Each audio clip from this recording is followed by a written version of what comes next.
Dr. Eric Kelly III and a host of phenomenal speakers from all around the globe for this 7-day virtual event that you don't want to miss. The mission of the Black Business Expo is to raise scholarship money from kids all the way from high school all the way from college. The Black Business Olympics is one of the largest Black business showcases in the world. It is an opportunity for businesses and companies to showcase their businesses globally. We are going to be giving away laptops up to $5,000 away to students. Again, I'm Olivia Appleberry, the founder of 2 Cents Finance and one of the speakers for the expo. I am so excited to see you there. For more info, go to www.blackbusinessexpousa.com or call 919-308-9090 and hope to see you there.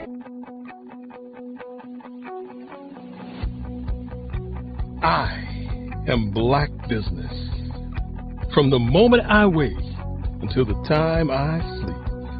Yes, I am Black business. I am Black business.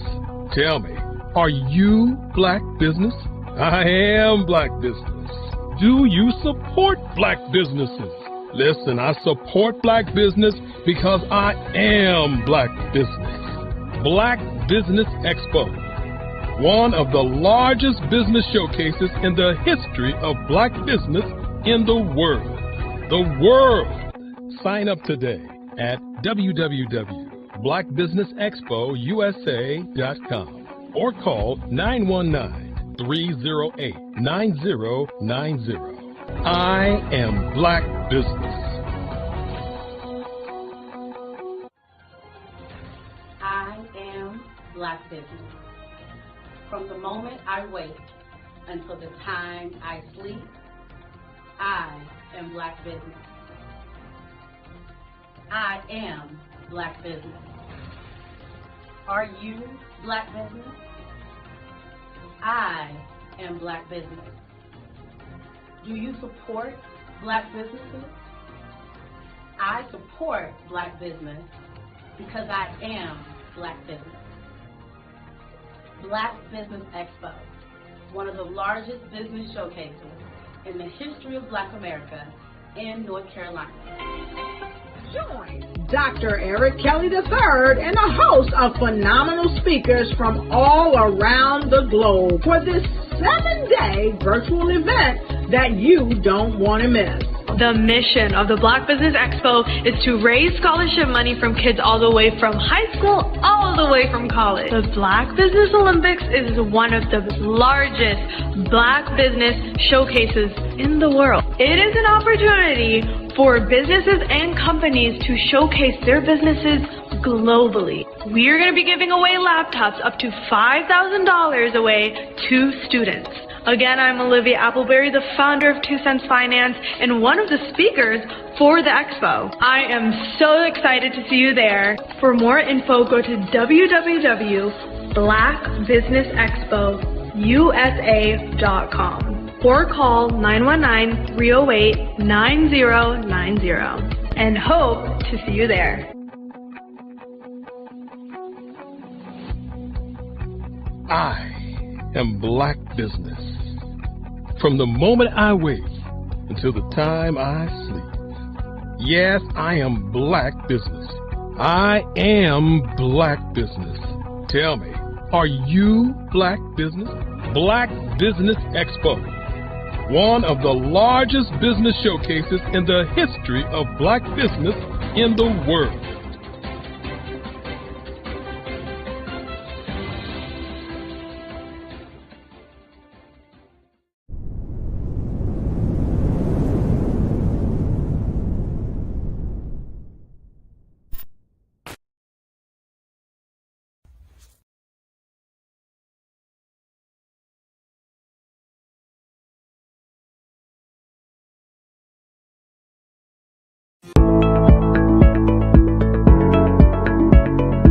Prepare for what's coming and dominate in economic winter. Stand strong and thrive by showcasing your great products and services globally through the Black Business Network and Black Business Olympics. The Black Business Network has showcased over 2,000 companies with over $7 billion in sales each year. Over 10 million attendees have viewed the rebroadcast each month.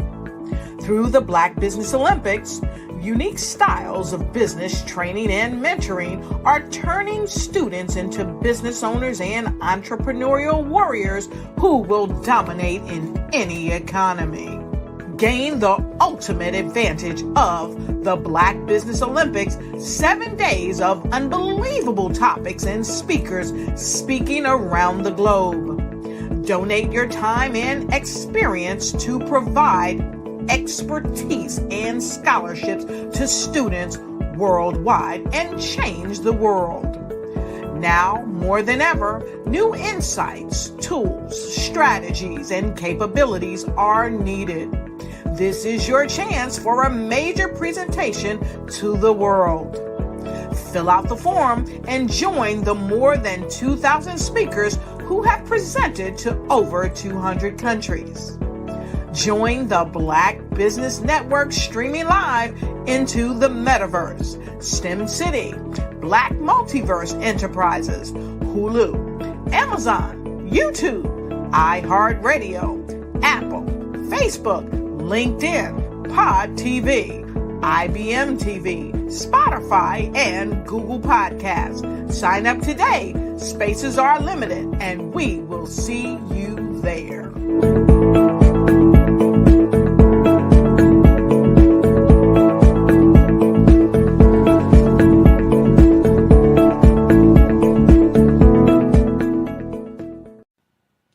Hello, my name is Kiasi Helm and I'm 14 years old. I think my genius would probably have to be setting goals and achieving them. I say this because ever since I was young, I always wanted to be an author, and at age 11, I ended up achieving this. But not only did I end up becoming an author, I ended up becoming a public speaker, a publisher, a business owner, all these great things. The name of my business is Written by Kids Publishing Company. I decided to start this company because I thought it was important for me to help kids my age express themselves through literacy and just achieve their own goals. Because to me, achieving goals is the best thing in the world to feel. It's you just achieving things and aspirations that you set for yourself. And I know that everybody is capable of this because even if you don't end up achieving the goal, you still tried your best, and that's the most important thing. And everybody is capable of this because genius is common. Thank you.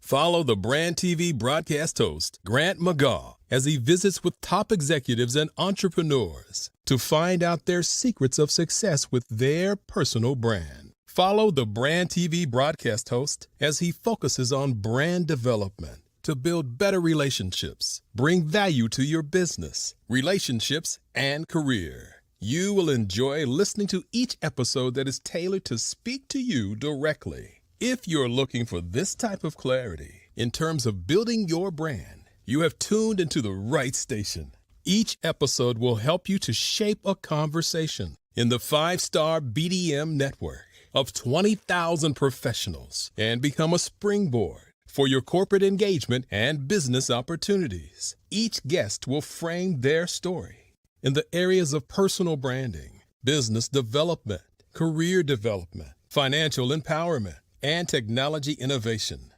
Grant McGaugh explains why he is the CEO and owner of his own professional career. Grant is an accomplished business leader and entrepreneur who wants to give back to individuals to grow their personal brand strategy. Tune in as he weaves his story about new possibilities, while to you exceed expectations. If you love storytelling, this show will make for fun.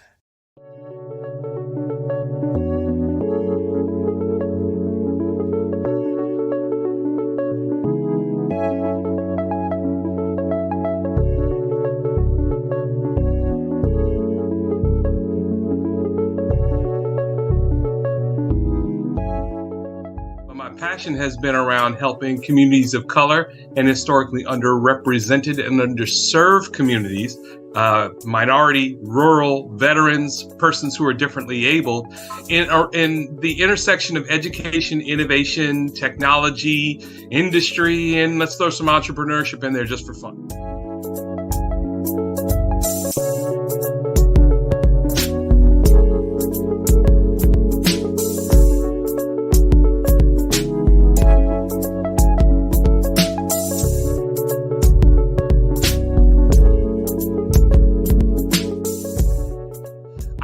More around innovation, incubators, accelerators. I love the idea of going from innovation to commercialization.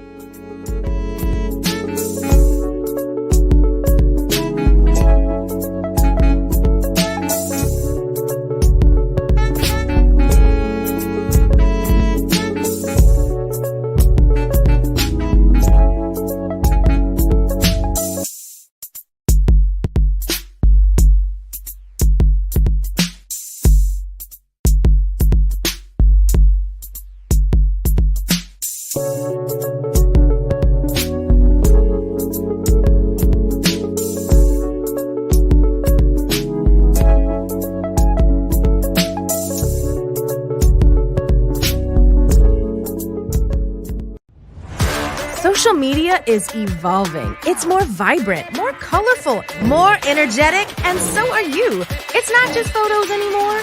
It's video, it's audio, it's subscriptions. And now there's Fanbase, a new monetized social network. Fanbase delivers the complete native app experience with full content monetization for every user. No algorithms that shadow ban your engagement or growth, and no ads. Follow anyone for free and subscribe directly to your favorite creators for $4.99 a month. Plus, show some love by tipping on any post. Also, make a Fanbase page and monetize your content the same way. Finally, connect with your followers by posting the amazing content you already create. And now, get paid for it. It's time to energize and monetize, because everyone's a fan of something and everyone has a fan base.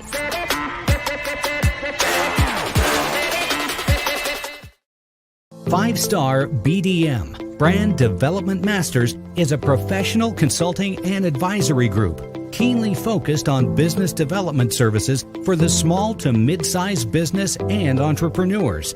Although every business is unique, they often share business development challenges that can be addressed through smart branding. Services include process improvement and operations, digital strategy and transformation, business intelligence, digital marketing, and personal branding. Our business and personal branding company has helped a number of professionals and organizations to optimize and grow. This results in more business, more opportunities, better reach, positive outcomes. Visit www.fivestarbdm.com today to learn more. What if you could build your own city? A place where every child can find nurturing people to help them achieve their full potential. A place where every adult can access job training support. Where health education is abundant. Where social justice ruled the land. A place without limitations. Welcome. You have arrived at STEM City, USA. It is what every city should be. A safe and trusted community where you find people and resources to help you become everything you are and beyond. STEM City is unlike anything you have ever experienced. It is a digital twin of the world around you, only better. STEM City is about energy and soul renewal. It is more than a digital world. You can almost feel the power of live cultural events, music, and theater. STEM City promises a better future for children with caring mentors and hands-on activities with dedicated tutors to support our youth. STEM City is your passport to a healthy lifestyle with weekly events addressing our community's many issues. STEM City is your financial well-being with helpful information on wealth management, career advancement, job training, and so much more. STEM City is the community you deserve. It is the city where your dreams can come true.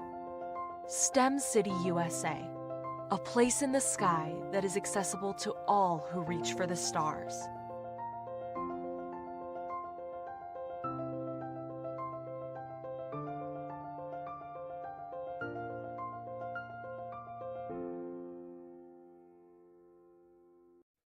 Hey everyone, it's Grant McGaw, CEO of 5 Star BDM and host of the award-winning Follow the Brand podcast and TV series, where I help you to build a 5-star brand that people will follow. My genius is personal brand development through intelligent communication and helping you achieve your business and career goals. I am a requested speaker on digital technology and brand development issues. I want to work with you to increase the value of your current opportunities while attracting new ones. Every one of you is unique, and we all share challenges that can be addressed through smart branding. As a super connector, I work with you as an executive coach to guide you along the complicated business and career development road, providing the enhancement tools and information you need to succeed. Together, I will help you succeed in today's challenging business climate. I will evaluate and measure your progress. Best of all, I am right alongside you every step of the way. Build the brand called you. Genius is coming. Have you ever seen a parent stressed out and needed a stress reliever with their child? One morning I was coming out of a store and saw a mother and her 3 or 4-year-old son. She was highly upset, actually beginning to yell at him. However, the more upset she became, it seemed the calmer the child became. He sat down on the sidewalk, crisscross applesauce, folded his arms, and looked up at her with a smile. You see, the angrier she became, the calmer he became, because he had the control of the situation. Hi, I'm Frizelma Lynn. I am the CEO and founder of Frizelma Teaching Parents, LLC. I'm a retired teacher, school district administrator, an author, speaker, and I am the Parenting 911 coach.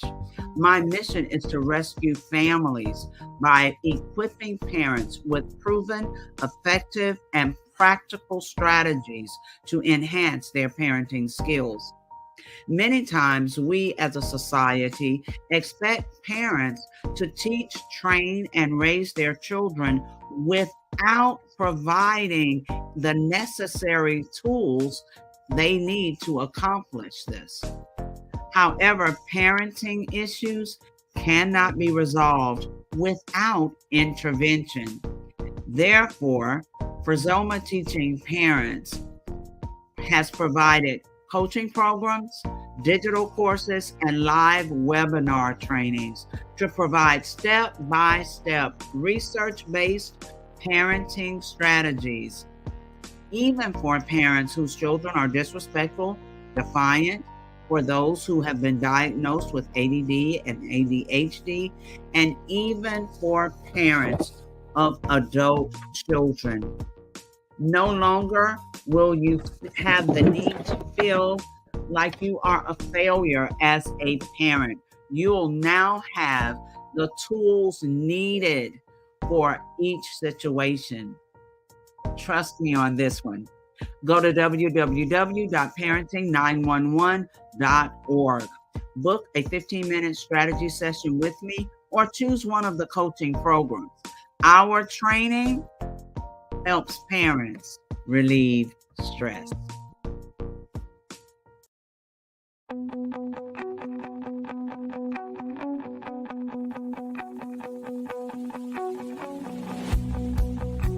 I am Black business. From the moment I wake until the time I sleep. Yes, I am Black business. I am Black business.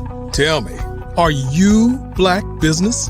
I am black business. Do you support black businesses? Listen, I support black business because I am black business.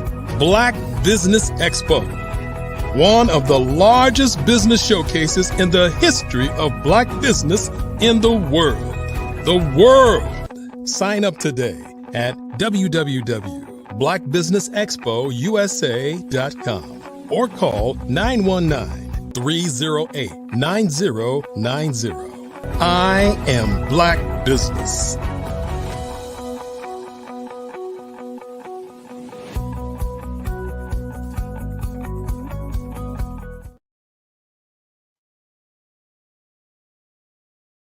Owners. Good evening, business owners, entrepreneurs, thought leaders, and corporations. Welcome to the Black Business Network. My name is Frizelma Lynn, and I am your business moderator for this evening on the Black Business Network.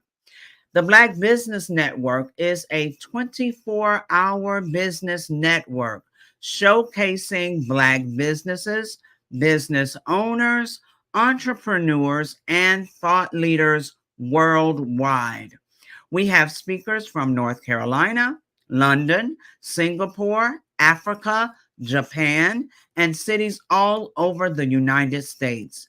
The Black Business Network is a global community sharing its business knowledge to empower, inspire, and educate businesses about business. Our first speaker is Kimberly Michelle, also known as the Purpose Pusher, a remarkable and highly sought after kingdom visionary, mindset coach, speaker, educator, and successful beauty and wellness business consultant. Most recently, the recipient of the 2023 Presidential Lifetime Achievement Award from the President of the United States. The 2023 Trailblazer Award from the Herpreneur Network, and the 2023 Woman of the Year from the Gentleman's Course. According to Exodus 31:3, her craft and talents have been divinely inspired, and she has harnessed them to make a significant impact in the lives of countless women. As the CEO of K. Michelle Enterprises, Kimberly has proven herself as a dynamic and versatile leader. Her areas of expertise span across various industries, including beauty and spa ownership and consulting, scaling businesses from 6 to 8 figures in 90 days, millionaire coach to coaches, and a 10x best-selling author. Let us welcome to the stage Kimberly Michelle. Oh, hello. Hello, beautiful. Thank you so much. Absolutely wonderful. We have this green vibe going on today, it seems. Yes. Welcome to the stage. And now I see the interviewer for you will be Mr. R.J. Stevens. So let me say this. I'm looking forward to hearing from you. Genius is coming. And I'll see you on the other side. Thank you so much. And I got on blue. Wrong. Green is money. Good evening, sir. Man, good evening to you. How you doing? I'm doing fantastic. Thank you. Thank you. I'm so glad to have this opportunity to have this fireside chat with K. Michelle, the Purpose Pusher. What's up, Tampa? How we doing? Tampa Bay is in the house. The beautiful, lovely Tampa Bay, 83 degrees outside. We are so excited that you joined us. I'm not in Tampa today, so I don't get to have the 83. Okay, here's some sunshine. Listen, Purpose Pusher, something you left out of your bio was your recent reign or continual reign as Hillsboro's queen. What kind of queen? What kind of queen are you again, Miss Crown Lady? Yes. I am your 2024 Miss Hillsborough County Petite Queen, and you're recently crowned Miss Gulf Coast Petite, which is 4 states, and I'm going for Miss USA in July. Come on, Miss USA. That's amazing. I'm so happy and proud of you for representing us so well. Thank you so much. Listen, let's talk about this coaching stuff you're doing, because your thrust in coaching sort of emerged, right? I met you while you were doing a lot of inspiration and broadcasting and streaming and stuff like that. But then you jumped on this coaching thing and you just ran. Matter of fact, I remember when I met you. Okay. It was the 2/2/22 event that we did in 2022, and you were there with some other people, and we connected and all that kind of stuff. So it's just evolved over time. What made you go from credit repair, Forex, broadcasting on streaming to coaching? What was the evolution of that process like? Woo. Okay, so when you met me in 2022, mind you, I had just done 23 years in the Air Force, right? So, but in 2020 was the roughest part of my life. 2021, I got a divorce. And so in 2021, when I got that divorce and I decided to leave, I said, now, God, we can't fail. Okay, now I don't want to be out here failing. I've seen people leave or people make transitions in their life and they just completely failed and it was over for them. And I said, God, this was a huge step in my life, so I cannot fail. I'm going to do anything. I'm a mother of 5. I'm retired Air Force. I'm out here in ministry. I'm a coach. I cannot fail. So I said, I'm going to do whatever it takes. I did credit repair. I had my 3 spas opened. I didn't want to lose them. I did Forex. I did whatever MLM was out there. I felt like this is where the problem is we get in God's way. And so I felt like, God, I know you got me, but let me just help you. So I did everything. So when you met me, I was on a grind just to do anything that would bring income, anything that wouldn't let people know that I was going through this tough time in my life. And so when you met me, it was really like, I'm just going to do whatever. I'm not going to fail. And I know God gave me multiple gifts, so I'm going to do them all right now. That is not the plan. So God showed me that is not the plan. Trust me and get in the vein of what you need to do, and you'll really be successful. So how did you walk from military career to esthetician to coaching? That's an interesting transition in career path. So the military, 23 years, I did not want to come in. It was a bet with my father. All right. And I clearly won the bet because I retired.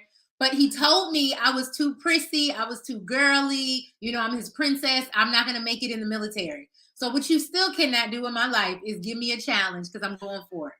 So not only did I signed up for 6 years out the gate. Like, I got this. And so I did the military. And after my father transitioned in 2017, I was like, I'm going all the way. And so after that, I said, but what is it I still want to do? Right? I never wanted to do the military. So when he transitioned, I said, okay, I'm finally going to go after what I've always wanted to do, which was be in beauty.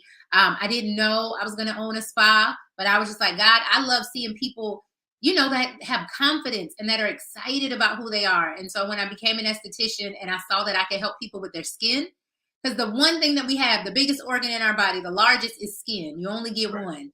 And so I said, wow, I can make a difference in those people who are worried about aging, who are worried about acne, who have hyperpigmentation, right, that happens in our community. And so I said, okay, I can make a difference as an esthetician. So I decided to go to school. Of course, I was almost the oldest in my 30s. So I said, well, I'm going to open a spa. So I opened my first one right out the gate. Then I said, I really like this. So I opened a second and a third. And then I said, wait, I don't want to be working on people every day, right? I got to bend over. I got to sit at the chair for an hour. And I believed in God using our hands wisely, right? So God said, you know what? You can do this and you can get paid a certain amount an hour, $100 an hour, or you can teach people what you do. You can mentor people. You can make people like you that do what you do, and you can double and triple that. So light bulb went off and I said, okay, God, I'm going to coach people to do what I do. And people kept asking me, how are you so successful? How did you open 3 businesses? I I have no degree in that. No one ever taught me how to do that. God literally downloaded what I need to do. And so I turned that into a coaching business, and now it has blown up. So there's a lot of, definitely after the pandemic or during the pandemic, a lot of people made transitions. Coaching, life coaching, business coaching has become very normal for people to walk into after they finish one career experience. Are you using any strategy? Is there some kind of thing that you have behind the scenes that thrust you out so that people can find you? How is your coaching business becoming so influential in the market right now? So you have to have a system and a strategy, right? Nobody taught me that in the beginning. I thought you could just have a want and a passion for it, and you could just go coach people and they would flood to you. But that's not how it works. You have to have a system and a strategy of getting your leads, getting these people that find out about you, finding your tribe. Then when they come to you, you have to give them something of substance. I also didn't know that. I thought, when they come to me, then we'll have some fun and I'll teach them some things. I did not know I needed to have substance and actually see transition happening for them. Actually have real numbers, real goals, and something really that I could define that actually showed they had a change. Otherwise, they're not going to pay me, or they're not going to pay me what I deserve, because now it's just a hobby and I haven't really given them some concrete evidence that they've had a change or a breakthrough. So how was it that you did your pricing model so that you could be compensated at your own perceived value and make your clients okay with paying you the amount that you felt like you deserve? This is my biggest part. Many people go out and just make up a number. You cannot do that. So I invested in myself first. And so I had to pay what I expected other people to pay me. So when I went out saying, I want somebody to pay me $500 or $1,000, I had never invested that much in my own craft. How could I expect somebody else to pay me that? So I started investing in coaches and mentors and actually paying the price and doing the work, paying $5,000. I paid over $20,000, over $30,000 for the coaching that I needed. So I could turn around and say, hey, my coaching is valued at $1,000 because I have my certifications. I've done the work. I've even done the personal breakthrough work. So now I can assist you. So that's what happened. My pricing model did change. I know a lot of people, even when I teach this, they're scared to find out what their worth is, what they should charge. But you have to sit down and you have to look at what you offer. You have to sit down and see what sets you apart from somebody else. You have to look that out and see your education. And then what kind of breakthrough are you bringing to the person? That's going to determine your pricing. So you're talking about developing a unique perspective towards a person's transition, right? Earlier on, I was one of the few Black or brown individuals who were a part of the JM team, right?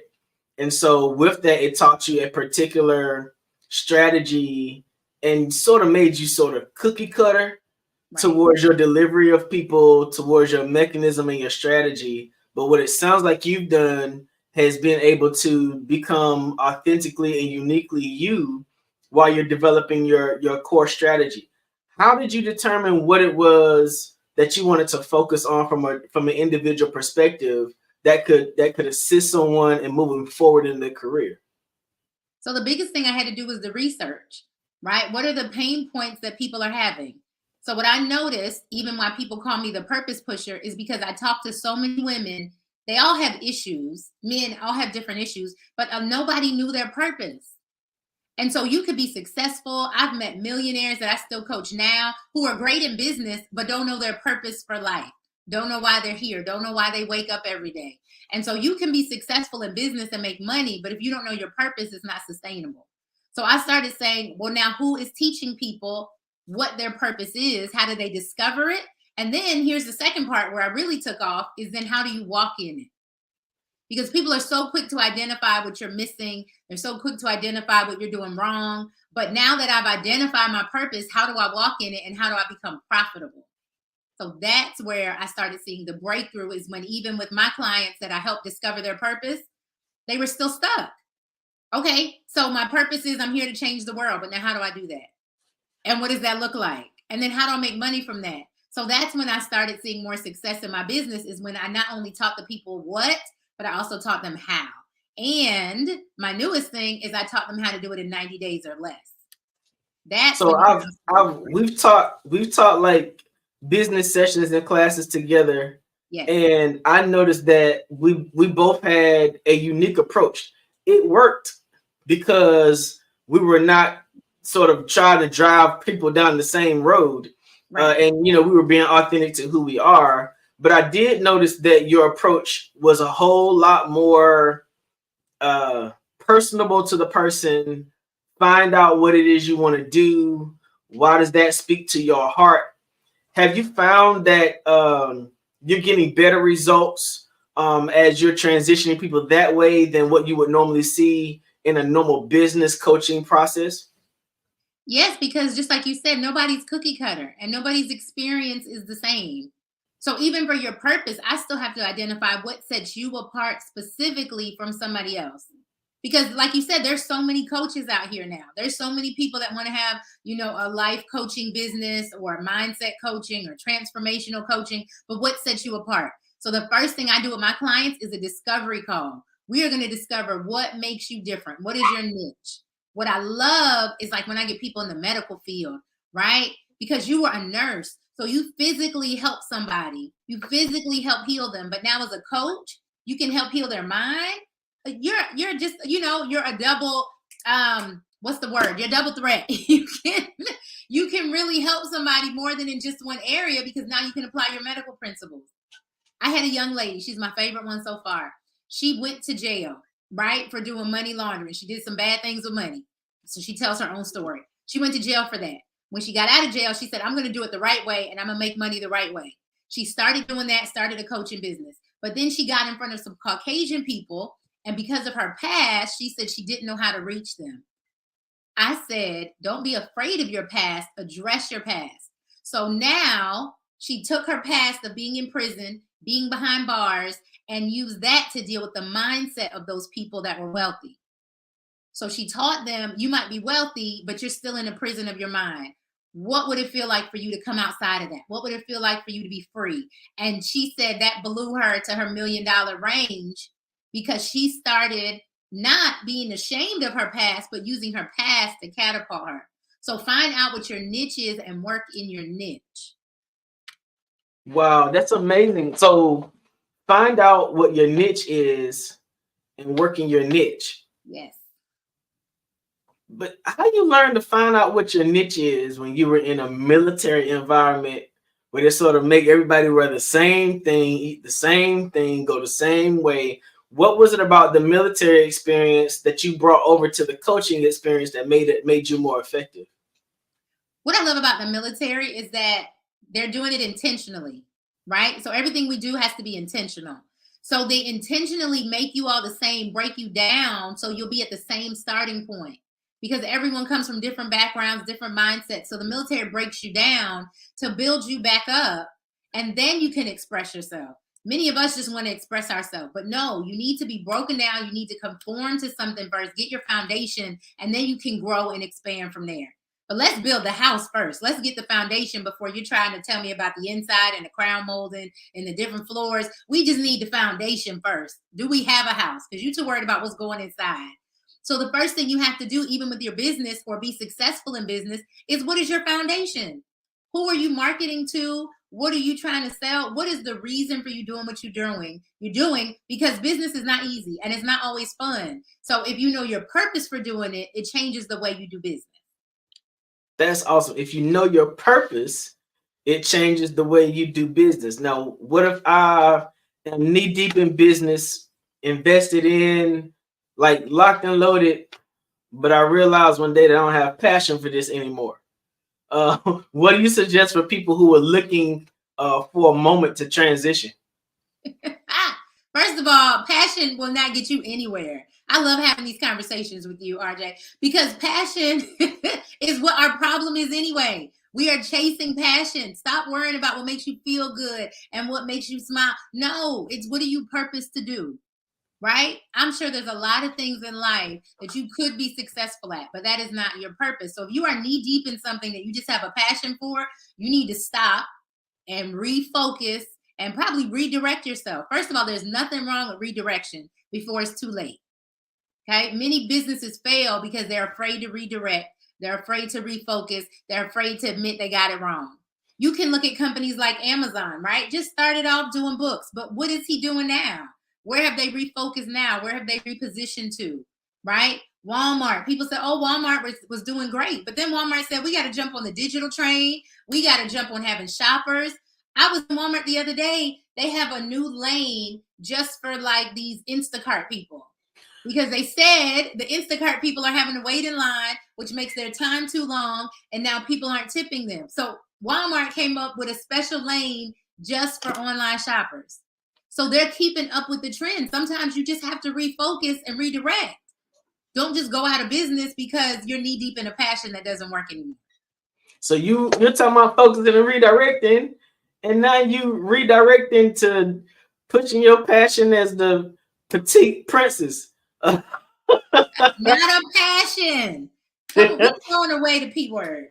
How does what you've been doing line up with your purpose as you're showing it as you've been pushing towards being crowned as a queen to represent these communities as a petite queen? How does all that? How did you pull all that together? So again, it was a challenge, right? It was on my list that I was always going to be in a pageant, just wanted to do it one time.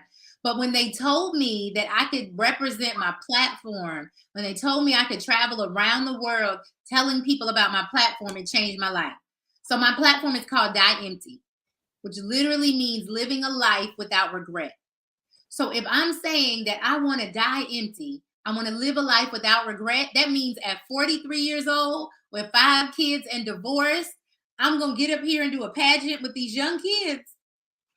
Let's go. Because the category is like 28 to 44. And so I had to think about it. I'm closer to this range, right? Maybe I should do the next one. I said, no, I'm going to go out there and I'm going to give it my all. So my very first competition, because I got Miss Hillsborough, but then I went for so let me tell you real quick. Miss Hillsborough County, I made it, which put me in running for Miss Florida. So my very first pageant, you got to do a bathing suit and all that stuff. And I said, now listen, y'all, I'm in ministry. So my bathing suit going to look a little different. Okay. So my very first pageant, and I got first runner up for Miss Florida. And so I was tempted to say, now, Lord, this was fun. We did it. I'm done. And afterwards, so many people said, this was your very first pageant. You got to go to Miss USA. And I said, nope, I just wanted to do this one time. Do you know I got a call and they asked me from Miss USA, I got a call and they said, do you still want to go to Miss USA? I said, well, no, I didn't make Florida. You know, I made first runner up. Congratulations to the other person. She said, let me know. And if you want to compete, we have something for you. And so when they called me, they gave me Miss Gulf Coast Petite. I qualified for that. So I'm fighting over one state of Florida, sad because I didn't get it.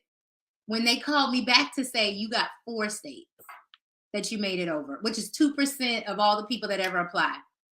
So I said, God, again, I got out of God's way. I just wanted to do one and tell my little platform. And God said, I got 4 states for you. And now you can tell your platform when you go to Miss USA in Chicago in July.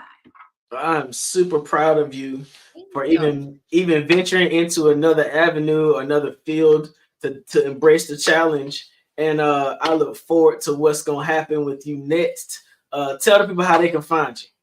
You can find me on Facebook, Kimberly Michelle with 1 L, Purpose Pusher, or on Instagram, same thing, Kimberly Michelle with 1 L, Purpose Pusher. You can also go to kmichelleconsulting.com.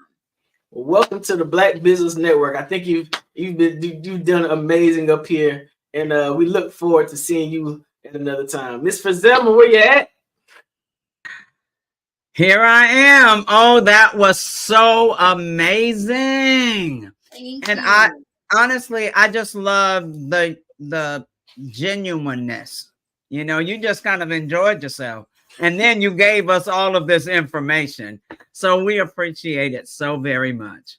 Thank you so much for having me. Yes. Yes. Genius is coming. And I'll see you all on the other side. The Black Business Expo's mission is to raise funds for high school seniors going to college or K through 12 entrepreneurs. This expo is a fundraiser for students who may go to www.blackbusinessexpousa.com to donate to the scholarship fund, or use the Cash App that's on the screen below, $BBXUSA. Our goal is to give laptops and up to $5,000 to 10 students. Students can register online at www.blackbusinessexpousa.com. Every dollar counts, so we want to remind you to donate to the scholarship fund. We want to thank our Black Business Expo USA sponsors for April 2024.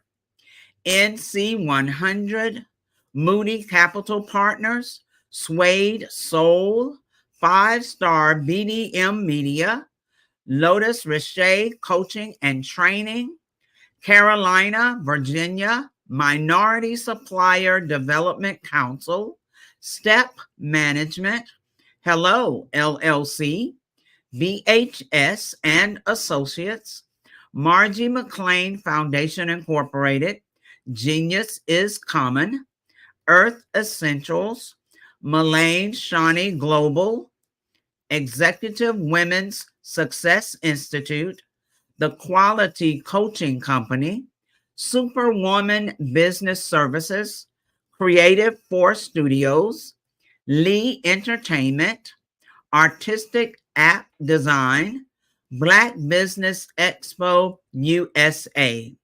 Genius is common, and I'll see you on the other side.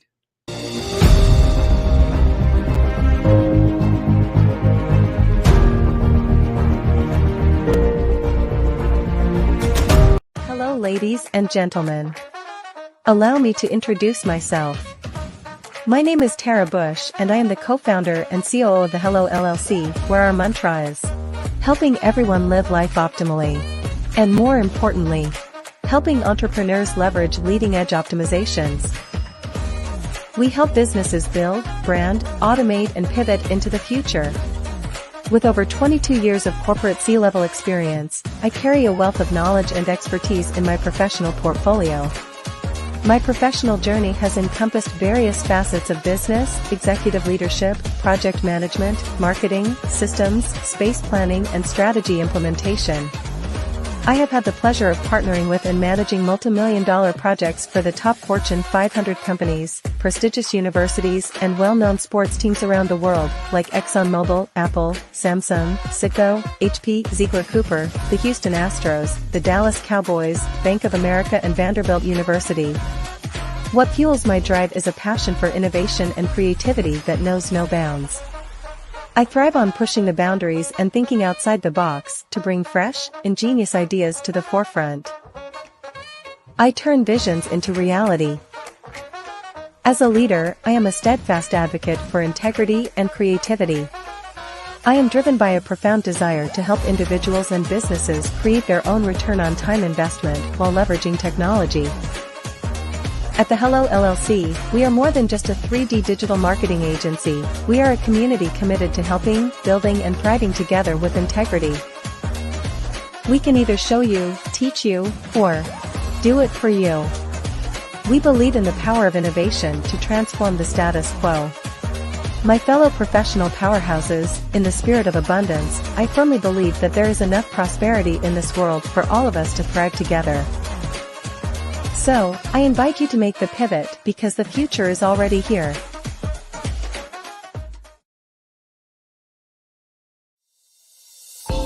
Over the past few years, we've seen the growth of existing and new initiatives focused on financial inclusion, building global networks, and reducing the wealth gap in response to the idea there's not enough seats at the table. Whether their outcomes are to increase the representation of Black executives on corporate boards, ensure an inclusive global economy, or to create new U.S. African commercial pathways, the strategies are often carried out by separate programs. The question is, should they be? With the continent of Africa being home to more than half of the world's fastest growing economies, the youngest workforce, over 400 companies generating more than $1 billion annually, 700 generating more than $500 million annually that are poised for growth, and being the destination of nearly $5 billion in venture capital in 2021. Diversifying U.S. and Africa commercial engagement by building bridges between African businesses and their U.S. diaspora should begin being seen as mutually beneficial. From helping to reduce Africa's enormous capital gap to catalyzing two-way trade opportunities, the COVID-19 global pandemic hopefully has taught us that global challenges and opportunities are more interconnected than we thought. During the pandemic, African companies like Unicorn Flutterwave, insurance provider Reliance Health, ride-hailing app Yasir, and 54Gene, the continent's first bank of DNA on people of African descent, proved that when African companies have access to networks, capital, and information, they grow big, grow fast, and create solutions that are valuable to the world. This is why BDirect was created. We are the first U.S.-based but African-centric board preparedness and board search company designed to connect U.S. Black talent and corporations to African businesses. Unique and fundamental to BDirect's success is our process of helping board candidates adapt their experience and networks to an African context before they're connected to high-growth companies that are looking to locally and globally scale. From our focus groups with African business execs and government leaders, we don't ignore the sentiment that business is easy, but people are hard. Having a pool of board candidates with hard-to-access networks and extensive experience across the business lifecycle, including successfully raising capital, is table stakes for an initiative like this. So yes, we have that. But corporate or entrepreneurial success in the U.S. does not guarantee success in Africa. Developed alongside industry partners on the continent, our training program, BDirect Prep, is designed to transpose their experience to create cultural comfort, understanding, and a commitment to helping businesses in Africa scale. Our board governance sessions are African continental and country specific, integrated with cultural awareness and dexterity training, masterclasses led by African industry execs, and mentoring and coaching from African continental-based facilitators. But even more unique to BDirect Prep, we cap off our training program with an immersion trip to help candidates that have not been to Africa before see and feel Africa's complexity and opportunity from African soil. We all know traditional network-based board placement has historically left a lot of us out of ever really being in the paid board pipeline. Our strategy supports the work of many great organizations that are successfully filling seats at U.S. board tables by creating more tables for those that are still left on the sideline. It's time to start seeing the role and value of U.S. Black talent and businesses on the continent of Africa differently. Old perceptions and habits limit economic inclusion. Let's transition Black talent and the African businesses they will support from the periphery of the global economy to its core. Living in a global lockdown, we all know now how fast local and global economies can change, and see the value of having businesses that hire, strengthen local value chains, and even grow globally. Status quo in any form holds back progress. We must democratize U.S.-Africa commercial engagement by socially and economically connecting cultures that have long been disconnected. It's time for Africa's U.S. diaspora to redefine their global value by helping African businesses scale continentally and globally.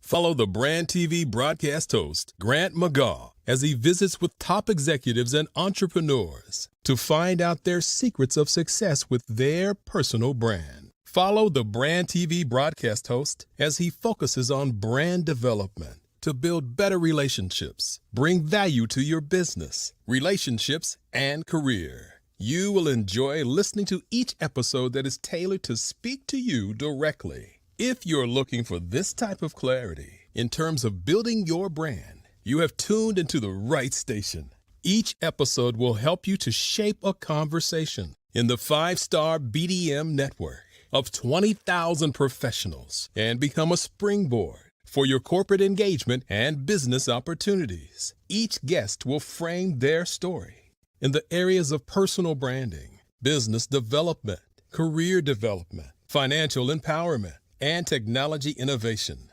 Grant McGaugh explains why he is the CEO and owner of his own professional career. Grant is an accomplished business leader and entrepreneur who wants to give back to individuals to grow their personal brand strategy. Tune in as he weaves his story about new possibilities, while to you exceed expectations. questions. If you love storytelling, this show will make for fun. Phenomenal Tanya T. Wise, who is here from the great state of Maryland. Tanya, welcome and thank you for being with us today. Can you indulge our audience a little bit and tell them just a little bit more about who you are and what it is that you do? Well, I love being able to talk to people and have a magnetic attitude, being able to just show them. So I always like to say, level up is Coach at Tanya T. Wise here. So can you tell our audience, just give them a teaser about what your presentation will be about? So my philosophy is that we should all be living our dream life.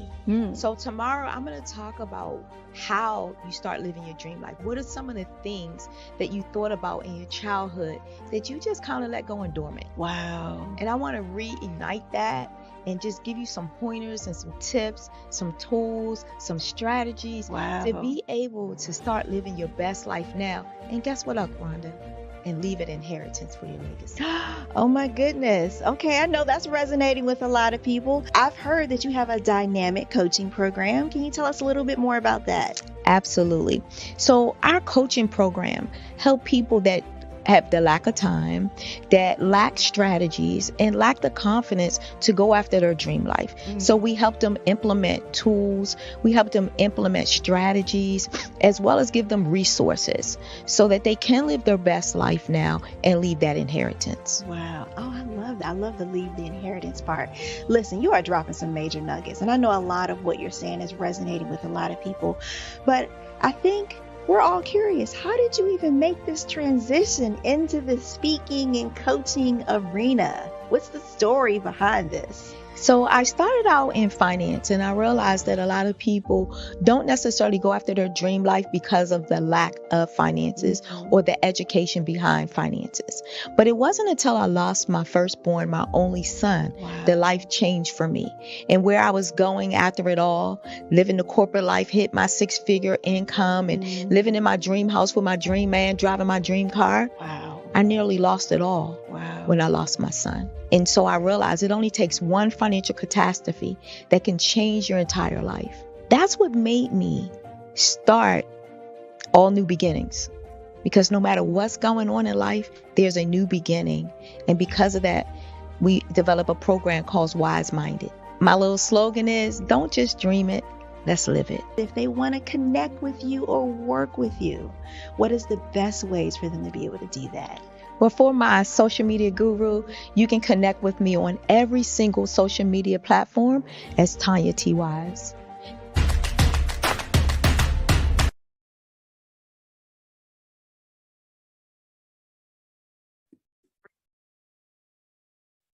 Hello, I'm Dr. Madeline Ann Lewis, President and CEO of the Executive Women's Success Institute. And my genius is helping women accelerate the path to success. You know, I was blessed to have strong women in my life who encouraged, motivated, and pushed me to do my best and to never even think about giving up on my dreams. So I say to women, we must show up to rise up. We have talents and potential, but who will see them if we don't speak up and get noticed? I know that women are a tremendous resource on this planet, and there is nothing more fulfilling than helping a woman tap into her full potential. I do this because I want to be a part of helping as many women as I can to show up, to rise up. I do this because genius is common.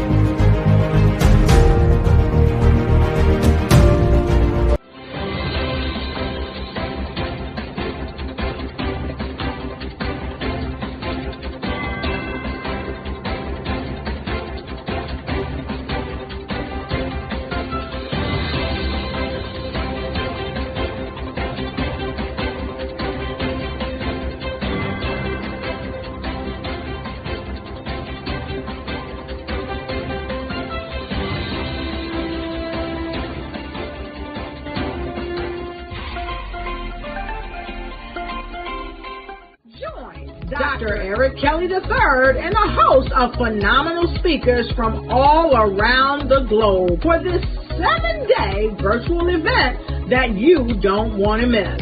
The mission of the Black Business Expo is to raise scholarship money from kids all the way from high school, all the way from college. The Black Business Olympics is one of the largest Black business showcases in the world. It is an opportunity for businesses and companies to showcase their businesses globally. We are going to be giving away laptops up to $5,000 away to students.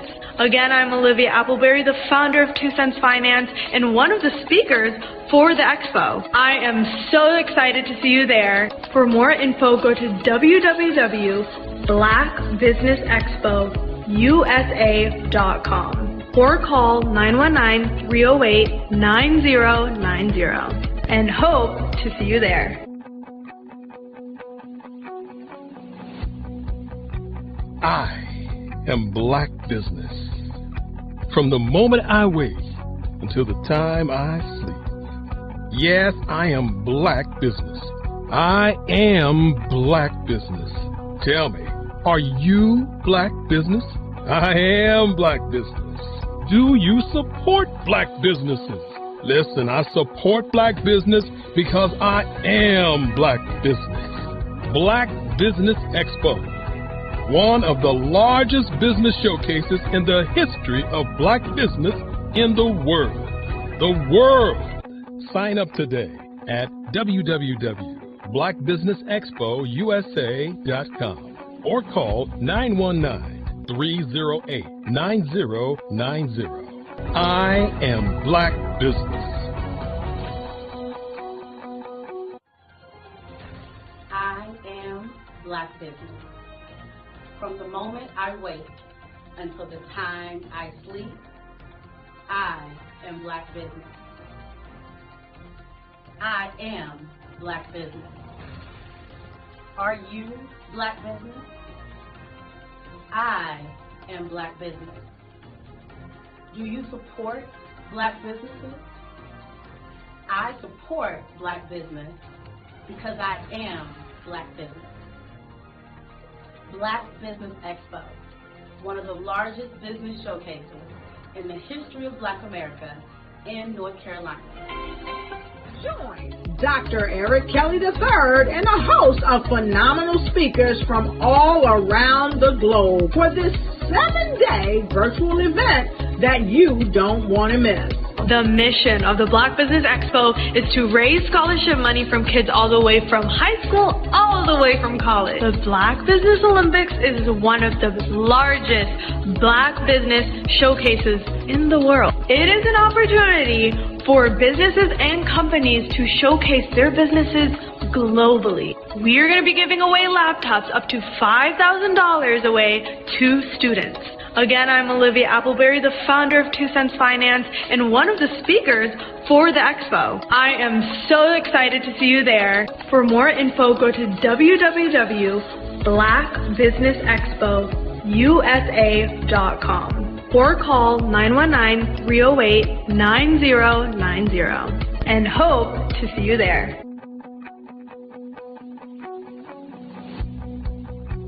I am Black business.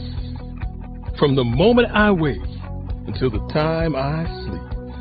Yes, I am Black business. I am Black business. Tell me, are you Black business? Black Business Expo, one of the largest business showcases in the history of Black business in the world.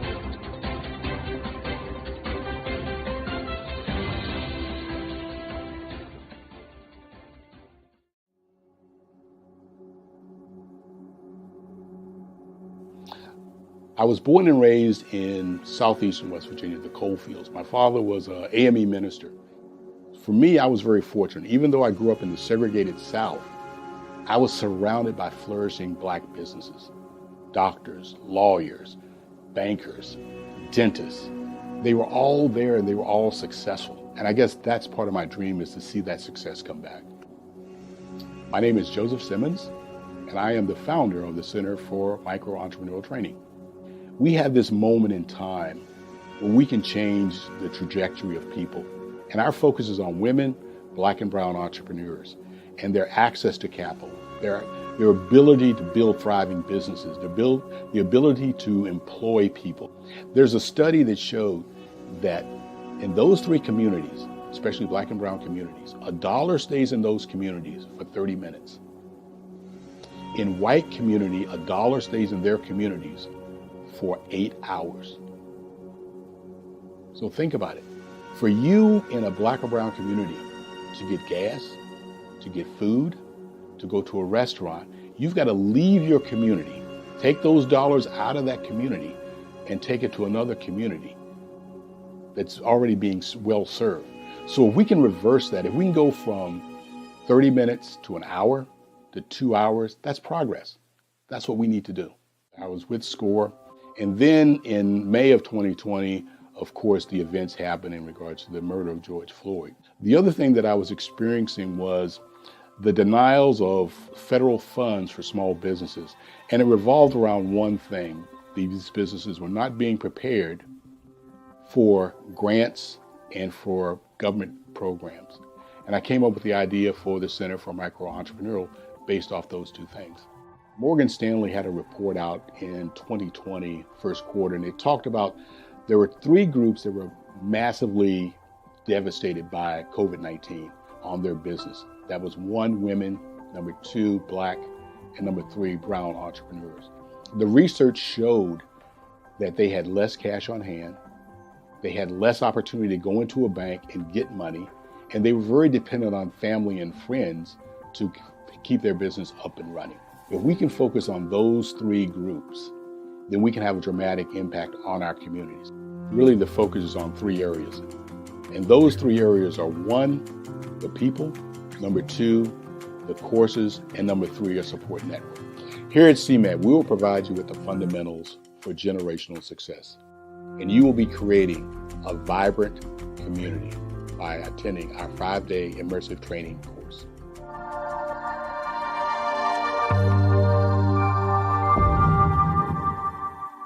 Five-Star BDM, Brand Development Masters, is a professional consulting and advisory group keenly focused on business development services for the small to mid-sized business and entrepreneurs. Although every business is unique, they often share business development challenges that can be addressed through smart branding. Services include process improvement and operations, digital strategy and transformation, business intelligence, digital marketing, and personal branding. Our business and personal branding company has helped a number of professionals and organizations to optimize and grow. This results in more business, more opportunities, better reach, positive outcomes.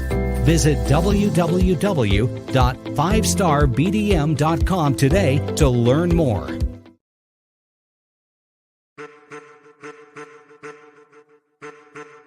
I am a child of the Most High God.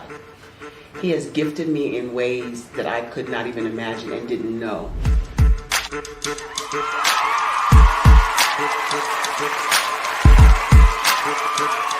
There was a time when I didn't know who I was. I listened to other people tell me who I should be, what I should do. I listened to people telling me that I should be a boutique owner, that I should be a construction manager, that I should be a laborer. Have you ever felt like you should do something else, be something else, go somewhere else, be wherever you wanted to be, and you felt like you were in a box? Anybody in the room? And you couldn't get out? Anybody in the room?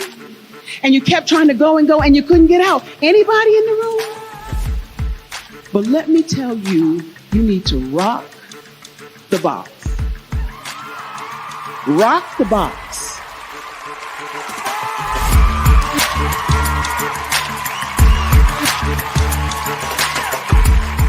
I am engaging, inspiring, and empowering.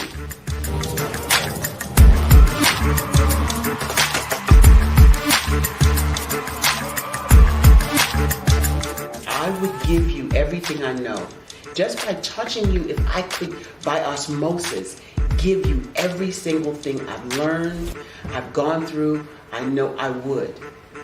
We know that's not possible, but as it is possible, I love to share information with people. Some of you out there, people have told you that you can't be, you can't have, you can't do. But I will tell you, like Kingston said, you can, you must, and you will.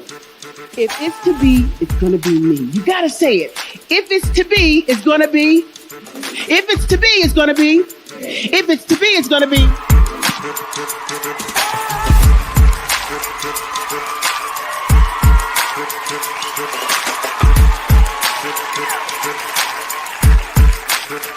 Barbara is because she believed what her mama said about her and not what other people told her.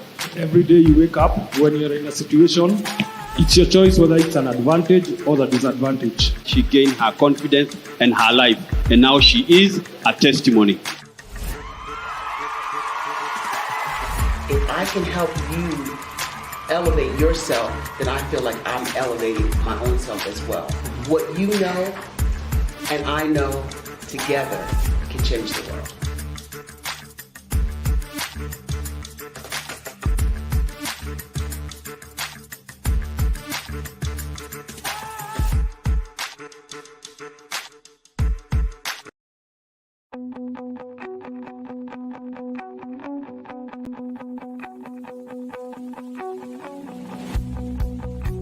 I am Black business.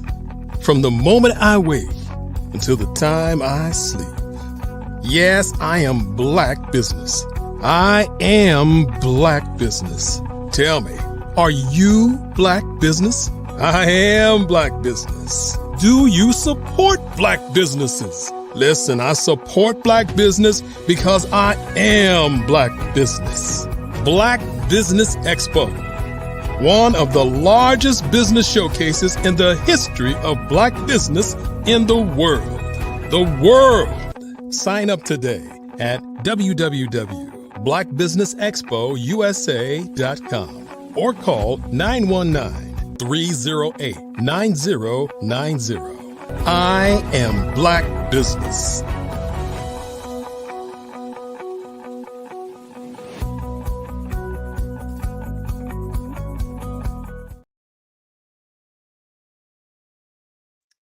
Good evening, business owners, entrepreneurs, thought leaders, and corporations. Welcome to the Black Business Network. My name is Frazelma Lynn. I am your business moderator for this evening on the Black Business Network. The Black Business Network is a 24-hour business network showcasing Black businesses, business owners, entrepreneurs, and thought leaders around the world. We have speakers from North Carolina, London, Singapore, Africa, Japan, and cities all over the United States. The Black Business Network is a global community sharing its business knowledge to empower, inspire, and educate businesses about business. Our next speaker is Wesley Green. He is an entrepreneur that is enthusiastic about all types of businesses. He currently is the co-founder of Black Baron Transport LLC, along with Southland Freight Solutions LLC. He started his journey in the logistics in March of 2017. His first job was as a freight broker, where he negotiated prices with trucking companies in an effort to get customers' freight moved. He fell in love with the art of negotiation, which made him look deeper into the industry as a whole.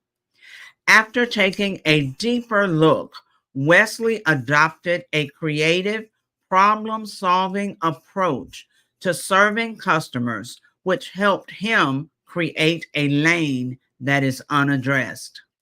He now is the owner of 2 firms, grossing over $2 million a year and growing at a rapid pace. He is a loving husband and father of one with another on the way. In his free time, he likes to barbecue, watch football, and hang with friends and family. He is also an outspoken Christian with a heart to find solutions to help the people that society tends to overlook. Please help me welcome to the stage Wesley Green. Hey, Miss Frizelma. Well, Mr. RJ, hello. How you doing? I'm quite well. How about yourself? I am doing well. Wonderful. Genius is coming. I'll see you on the other side. Yes, sir. Did you know that approximately 333.34 million businesses exist today, according to a report from 2021? And you may be one of those businesses, or maybe you're not in the business market yet, but you're aspiring to be a business owner. Well, guess what? You're in the right place at the right time. Because let's face it, everything is about timing and opportunity. Hi, my name is Dr. Lotus Richer, and I'm the CEO and founder of the Lotus Richer Coaching and Consulting LLC, along with the Lotus Richer Ignite Show. 15 minutes of success with Dr. Lotus Richer, as well as books to boom your business and bring who you are. And today, I want to bring this amazing message to you about the Black Business Network and the Black Business Olympics. See, the Black Business Network and the Black Business Olympics is designed to help people just like you, that's right, that look like me, to take their business to the next level. Not just in your front yard or your backyard, but globally. The Black Business Network and Black Business Olympics is designed not to just help you survive, but to help you thrive.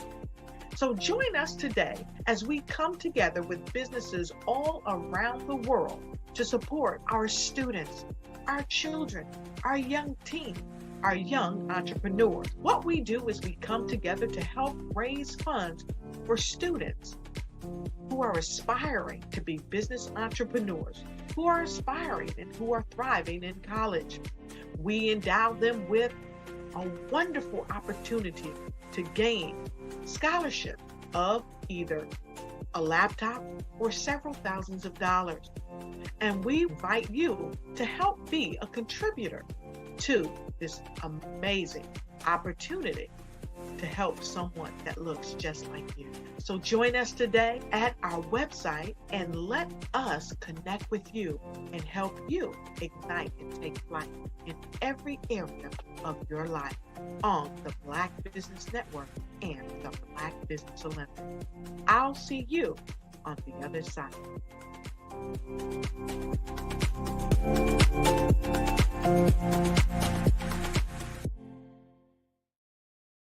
I'd like you to imagine with me, if you will, opening an app where you can collaborate with like-minded individuals from around the world, get inspiration and in-app tools to launch and grow your business, as well as share your knowledge and earn compensation, all in one app. Well, the name of that app is Truso, short for Truly Social. Hi, I'm Matthew Newman, the founder and CEO of Truso, a new concept in social media. Truso is designed from the ground up to be a platform that's both social and empowering for all its users. How exactly do we do that? I'm glad you asked. First, Truso brings the world together via video. Psychologists assert that video provides a significantly more effective connection than audio only. When you enter a community on Truso, you're face to face. Second, on Truso, you don't have to have 1 million followers to monetize. Our business model allows all hosts and moderators to monetize, no matter the size of your following, by 1, producing fee-based content, and 2, inviting others to join the platform as subscribers. Even more, Truso has an in-app resource library with over 100 free resources, forms, and documents to help you build your brand and grow your business. Third, Truso is inclusive. The deaf and hard of hearing communities make up 360 million people worldwide. Unlike audio-only apps, Truso embraces his community, providing a networking platform that allows them to participate via video and closed captioning. We even have a deaf and hard of hearing foundation in the works as well. Fourth, Truso is both social and safe. We refer to Truso as a virtual extension of the beauty shop, barbershop, and brainchild of the community. A place where there's laughter, along with wisdom, growth-oriented conversation, and genuine connections in a safe space. Truso even has proprietary security to ensure we maintain a safe environment for everyone. Where are we at now? Truso is live, y'all. We've launched in beta and we're acquiring users daily. We have an incredible development and marketing team, plus amazing celebrity influencers at the table, helping us spread the word around the globe, beginning within the African diaspora and beyond by creating a safe space for growth, connection, and collaboration. We're truly excited about Truso. We've created something special for which there is a global market.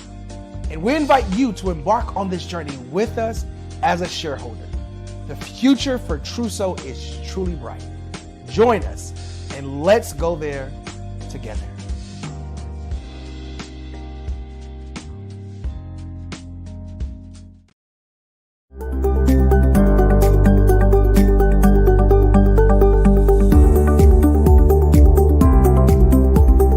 My name is Katie Bennett, and I own Lexicon Presents Publishing. We are a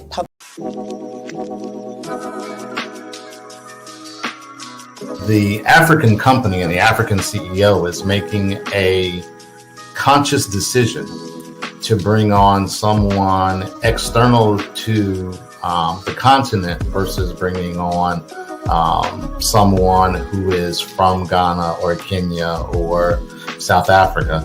And so the skill sets of the people that we take through our executive leadership training program and ultimately on the placement, obviously have to be extremely high caliber.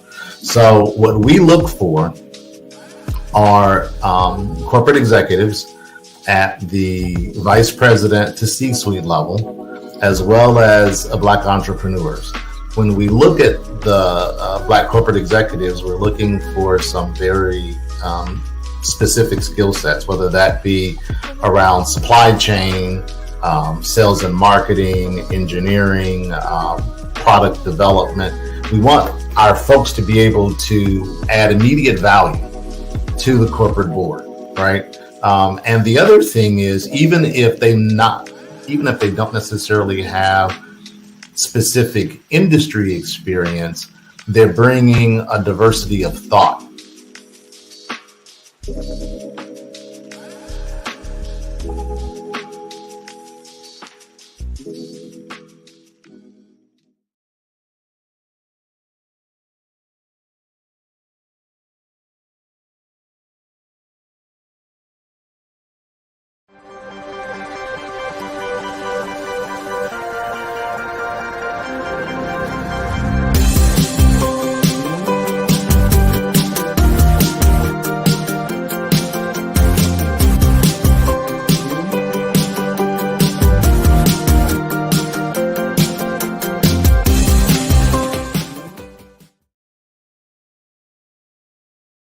Are you a forward-thinking entrepreneur or business owner?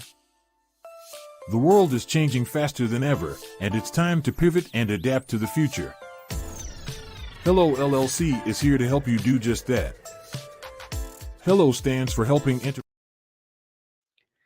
Welcome back, ladies and gentlemen, for a fireside chat with Wesley Green and RJ Stevenson. Well, you got RJ Stevenson. Hey, Miss Brazilma, how you doing? I'm doing quite well, RJ. How are you? I'm doing well. Wonderful. So we're having some technical difficulties. It's all good because you know what?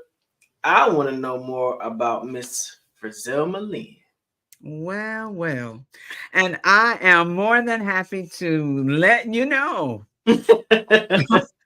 I am at this point in life, I am the parenting 911 coach. So, just listening to the previous conversation with you and Kimberly Michelle, and you mentioned how her coaching had evolved, how things start off one way, but they should evolve as times change, as trends change. So I've started as the parenting 911 coach, going to different schools and school districts and presenting workshops for parents, whether it was in person or virtual. And now that has also evolved into school districts wanting me to work with their faculty. Because if we're giving training to parents to provide additional tools for parents, we have to also look on the other side of that coin and make sure we have professional development provided for teachers to know how to work with parents.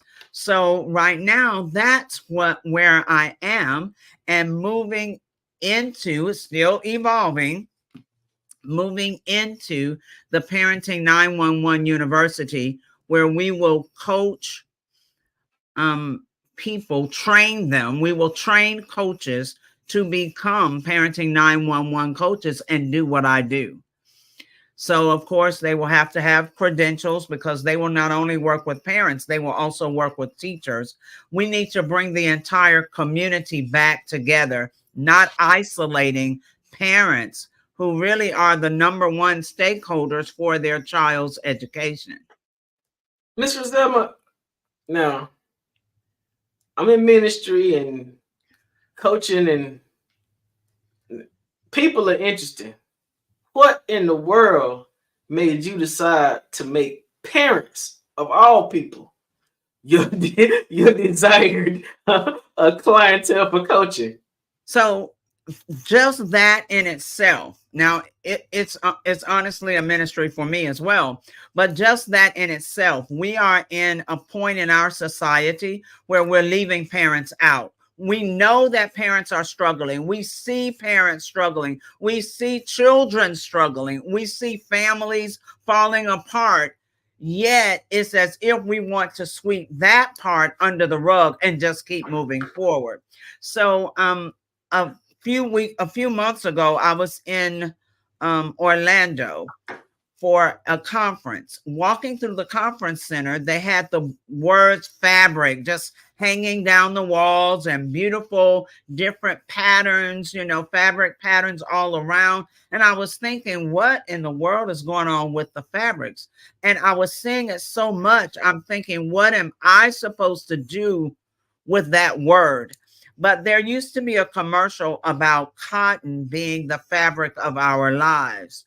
Well, honestly, parenting is the fabric of our community, of our society. There is no way we can have a society or a community without parents. And it's best to provide them with the most effective, research-based, practical skills that they can immediately implement in their homes. We have to make sure that we provide them with tools, and we have to make sure that teachers receive compassion training and understand that they have to re-invite parents. I mean, genuinely invite them back into the decision-making of the child's academic success. So see, that mindset, parents, oh my gosh. Well, you know what? People said that to me when they found out I was a teacher and a school administrator. They're like, teaching? Oh my gosh. But those are the areas of life that build our foundation. We can't keep going with all the progress, all the AI, all the technology, all of that, and allow the foundation of our families to have a huge crack in it that no one is trying to repair.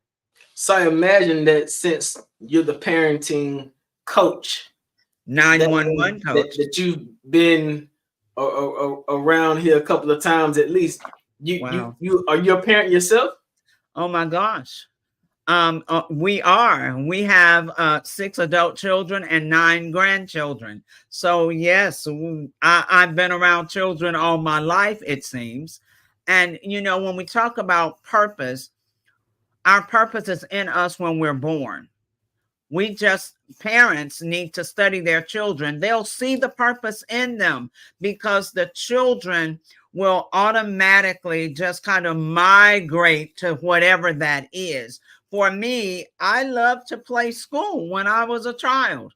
And so I would either play with the dolls and they were my students, or when friends came over, they were my students. But I was always teaching and wanting to share knowledge and use knowledge. So now, instead of working with the children, I'm indirectly working with them by directly working with their parents and their teachers. So I'm a parent as well. I have a 17 and 13-year-old daughters, right? But my question is this.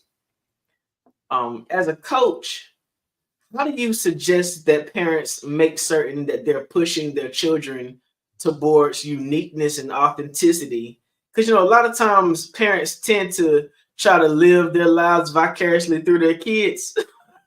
Yes. How do you suggest that parents find that point of passion for their children so the child is able to develop authentically the way that they want to be developed in life and have their own unique experiences? So 2 ways I'm going to answer this question. First, study your children from birth. Study them. That's what I just mentioned before. And if they always migrate to something specific, then there's a reason for that. All right. You'll find that children will be great at doing things they've never been trained to do. Well, that's going to be a part of their purpose. I know a little bit about your story, and I know you said you started playing an instrument at the age of 9. Well, imagine if your parents had decided, oh, no, we don't have musicians in this family. No, see, parents have to stop allowing everything to be about them. Everybody in the family is important. Everybody has a purpose. And as parents, we are the ones that are to look for that purpose and support that purpose and help our children walk in their purpose. It's not about what we like. So, you know, some parents will do it. Well, I don't know anything about that, so you can't do that. No, if you don't know anything about it, parent, find out about it. Yeah. Learn about it. But don't stifle your child's purpose because you don't understand it or because it's not your purpose. So we have to learn. Each individual has a purpose, and many times it's not going to be yours. Yeah. Parenting is by far much more different nowadays than it was when I was growing up, because, you know, some of the things kids say to their parents, I couldn't say. Some of the things that are normal in trends, I couldn't do. So, you know, I imagine that you've had to go through a whole lot of introspect, retrospect, reflection, a whole lot of research to even be able to identify best practices for this generation of kids, right? Absolutely. How is parenting different now than it was in the past? Is there a different approach necessary to help parents learn how to be more effective? Yeah, so I'm so happy you said that parenting was different and not that children are different. My oldest aunt was almost 100 when she passed away, 99.9 years old. And she would always remind us that children come here the same way they always have. She said, children are not so different at all, but it's the parents and the parenting that's different. So in today, we have so many different reasons. There's not, you know, a one size fits all. But for some younger parents, they may not have had a parent to model for them, at least not to model good parenting. So therefore, they may not know. As one mother said, she was overcompensating, buying, I mean, absolutely everything she could afford for a 1-year-old who cared nothing about 99.9% of the stuff that she was buying, but she was doing all she knew to do. And in questioning her about it, she said, I didn't have a mom in my home. I don't even know what it looks like to have, you know, to just be a good mother. I don't have a model. So for some parents, they're struggling because they didn't have a model. Whether it was a mom or dad, you know, they didn't have a good, wholesome, productive, caring, nurturing, structured model. For some who had a good model, they're so bent on not raising their children up like they were raised. So they're throwing the baby out with the bathwater, so to speak, instead of them going back and reflecting on the things that helped them that their parents did. Instead of them understanding now more of why their parents did what they did, they're so bent on not doing any of it until they're missing so much of what children need to develop as they grow up. And for others, you know, it's just me, myself, and I. Some parents are just living in their own world and everything is about them, and it doesn't matter what the children need or want or have. So as you're coaching different reasons. So as you're coaching more parents now, do you find that you find things personally that you wish you had done differently as a parent because of what you're learning in your research and how you're applying your techniques to other people? Absolutely. Absolutely. Even as a grandparent, I do things differently as a grandparent. So remember how some children, if there's a range of ages with children at home, and let's just say there's a 25-year-old, that's the oldest, and now there's an 8-year-old. Well, the parent has also changed and hopefully grown in wisdom. And so they're not going to parent that 8-year-old the same way they did the 25-year-old. They were learning how to be a parent then. And now they know a little bit more. So yes, it is different. I've learned so much through research, through just living, becoming wiser. And I tell parents often, please don't hesitate to apologize to your children. Let them know if there is something that you've learned you could have done better. It's not so much that you were wrong, but you could have done better. There, you see where there could have been improvement. If you possibly can, apologize. Just say, I was wrong. I made a mistake. My bad. I'm sorry. I'm human too. And oftentimes we don't let our children know that we are human. And we have them thinking, you know, we can do no wrong. Like whatever I says goes. But sometimes what we say is not correct. Do you find that coaching parents of Black children now is a little bit more sensitive than it may have been in the past because of how delicate our social structure has become? I mean, I'm from Florida, have been there for a little while, been there 7 years, and the infrastructure in that state is quite different from any other place in America. And raising a child in Florida as a Black family has got to be unique because of all of the erasing that is happening in our school system as an education about where Black people came from.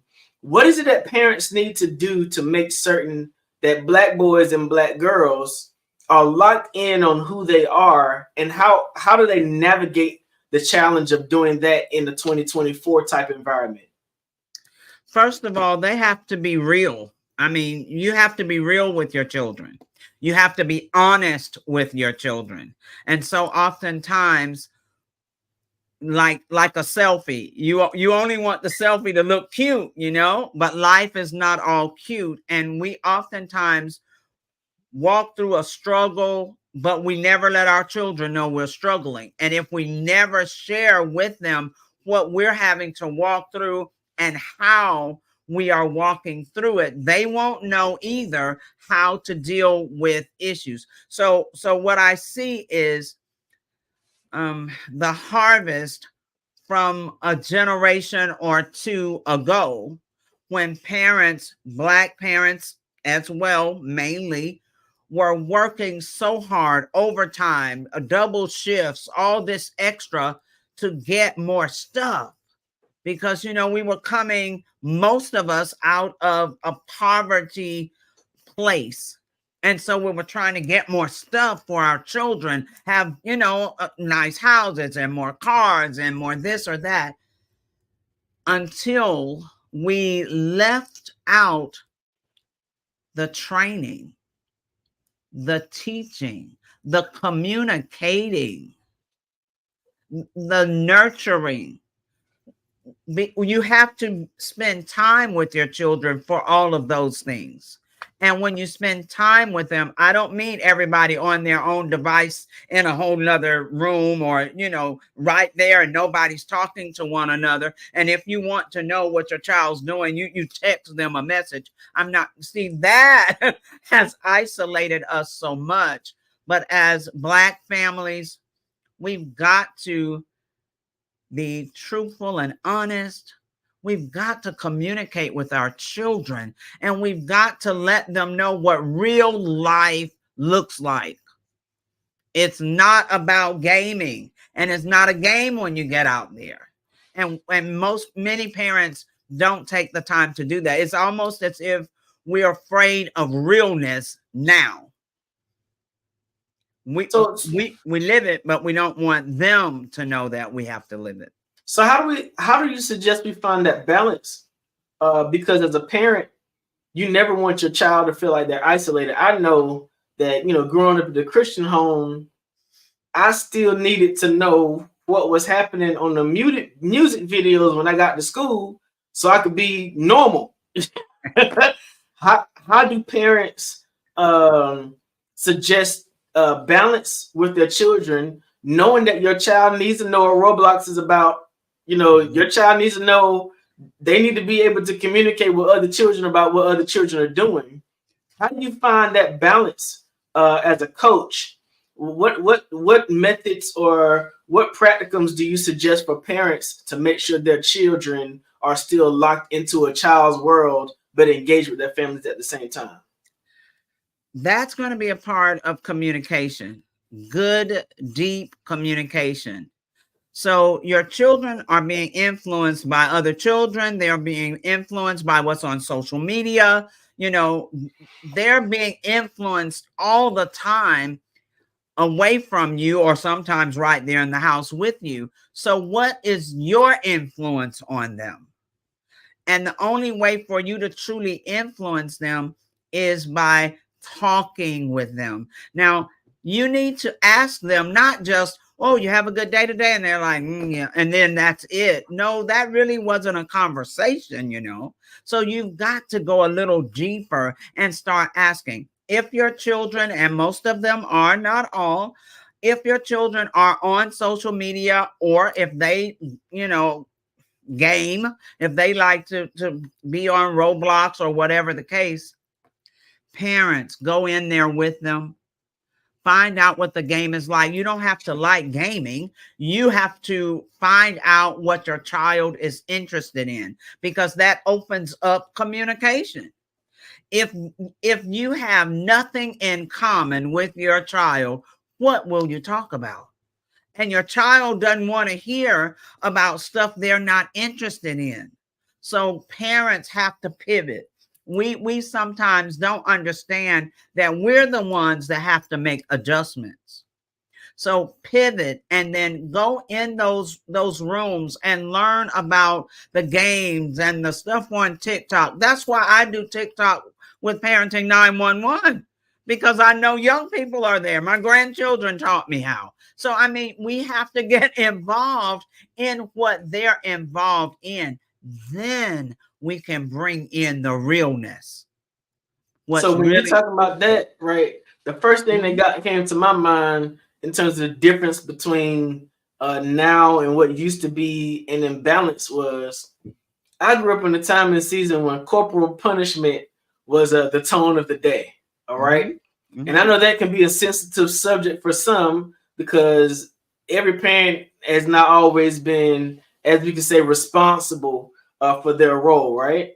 Right. But do you see a significant difference between an era when corporal punishment was more prevalent in comparison to now, when parents are afraid to speak to their children too harshly because of the traumatic effects of what that might do to the child? How do you see us navigating that space? All right. So you're talking about your era, so you can imagine my era, right? Okay, that time I was born. So my latest book is You Need a Butt Whipping. Wow. Now that brought back all sorts of triggers and trauma, because that phraseology in itself is just rough. Actually, the phrase itself is why it has the name. Gotcha. The phrase itself, because the book is really about discipline. We don't understand discipline today. We think, so many of us think that discipline is only punishment, nothing else. And that's not what discipline is. That's not even the definition of discipline. Punishment is actually a consequence after a child has been disciplined and then chooses not to do what they've been taught. But discipline is something totally different. Discipline is telling a child what to do, modeling for them what you want them to do and how you want them to do it, then practicing with them over and over the way they need to do it until it becomes a habit. That's discipline. Once you know that they know how to do it, then it's up to them to make a wise decision and choose to do it the way you've taught them and trained them or not. And if they choose not, that's when a negative consequence comes. This is sort of the difference. Back in the day, we'll use that, whether your day or mine, doesn't matter. Back in the day, parents were modeling more for their children. So you saw them, if it was everybody come to the table for dinner, everybody came to the table. If it was, we pray before we eat, or we all work together on a project, or we respect one another, you saw your parents doing that. Well, that makes a world of difference. That's modeling. Many times today, we don't model. We just so often assume that somewhere, somehow, the child knows what we're talking about. And if the child doesn't, they get in trouble. We've got to go back to modeling for our children what we want them to do. So you can't tell them that, well, you have to get off of your iPad or whatever at 8 o'clock. No more for you. And then we stay on it. We're talking to them, but we are on it. We are, Damon, man. No, you have to model for them what you want them to do. Modeling is that part of discipline that we're missing so often. And discipline takes time. And many people at this point in life don't like a process. They want it now, but not go through the time and the sacrifice it takes to get there. So let me say this about, right? But wait, let me say this. Say it again. Hold on. I want to say this. I may forget my time, my era. I may forget. I'm a little older. In the book, it teaches you, though, that a butt whooping cannot be your only go-to whenever your children do something. And it teaches you how to create a consequence chart. Many parents never recognize when their children are doing something good. They only recognize when they've messed up. and then they go straight to the butt whipping. But that can't be the case. That shouldn't be the case. That's an injustice to our children. So it teaches you how to create what I call a consequence chart. And you have a list of rewards, and then you have a list of things that your child doesn't like. It might be you lose 15 minutes on your game tonight because you were not willing to do what you needed to do, or you have to do extra chores. I know for some parents that's taboo, but children need chores so they can learn responsibility and accountability and how to figure things out for themselves. So yeah, the consequence chart is in the book as well. That consequence chart sounds like something I know some adults need, a consequence chart. So this leads to my last question, right? The methods that you're talking about now seem a little bit evolved in comparison to the get somewhere and sit down and shut up because children are supposed to be seen and not heard, right? It sort of feels as if there needs to be a lot more intentionality in parental preparation before the child gets here. Oh my. Do you offer that as a service as well? I know that you're doing coaching, but do you offer like pre-parenting classes so that those individuals who want to have a nice little bundle of joy actually know how to love on the bundle?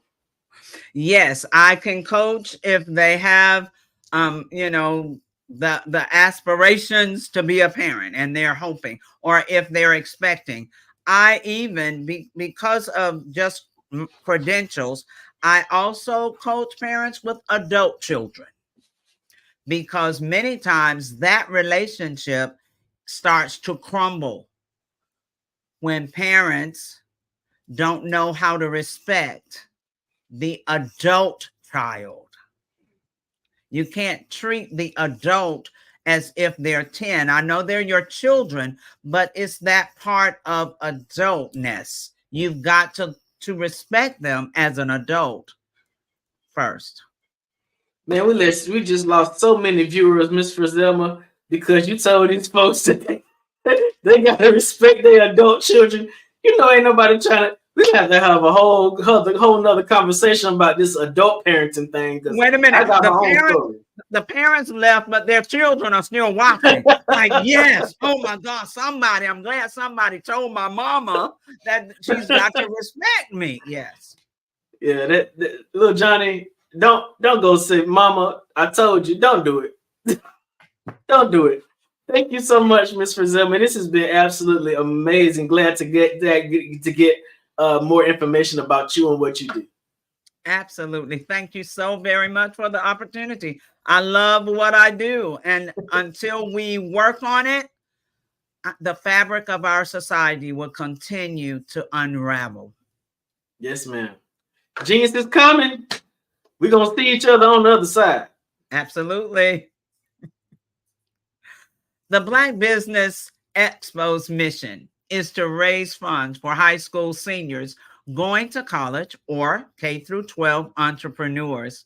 This expo is a fundraiser for students.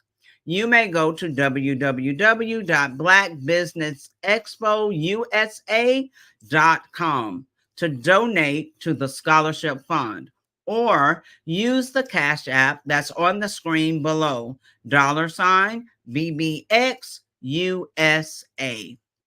Our goal is to give laptops and up to $5,000 to 10 students. Students can register online at www.blackbusinessexpousa.com. Every dollar counts, so we want to remind you to donate to the scholarship fund. We want to thank our Black Business Expo USA sponsors for April 2024. NC 100, Moody Capital Partners, Suede Soul, 5-Star BDM Media, Lotus Richey Coaching and Training, Carolina, Virginia Minority Supplier Development Council, STEP Management, Hello LLC, BHS and Associates, Margie McLean Foundation Incorporated, Genius is Common, Earth Essentials, Mullane Shawnee Global, Executive Women's Success Institute, The Quality Coaching Company, Superwoman Business Services, Creative Force Studios, Lee Entertainment, Artistic App Design, Black Business Expo USA. Before I close out, let me say, I love talking about parenting wherever I go. If you are a parent, if you are expecting to become a parent, if you are the parent of adult children, please go to www.parenting911.org and set up a discovery meeting with me. Let's talk about where you are and where you need to go. Genius is common, and I'll see you on the other side.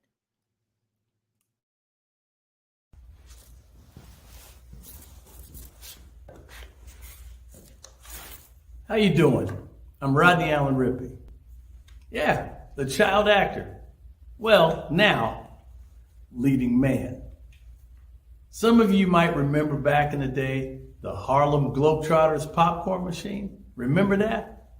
Well, it was a Saturday morning special that would come on, and I was there with Geese and Tex and Meadowlark Lemon. Remember the show? Well, I had a great time.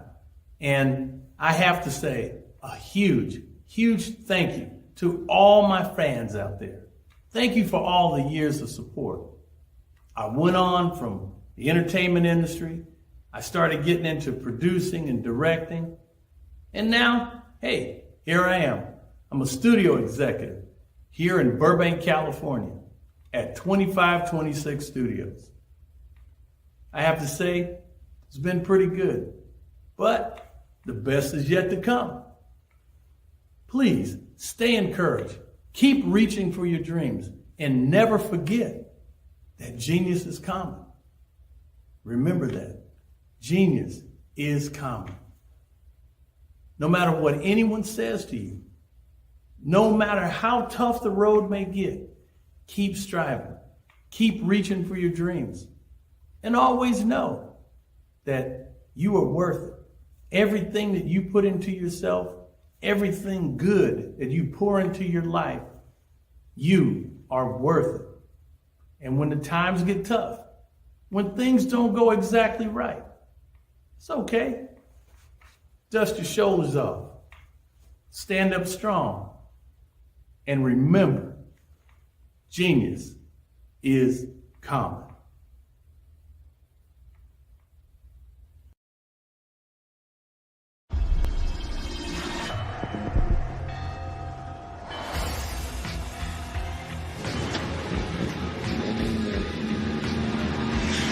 La connexion. La connexion.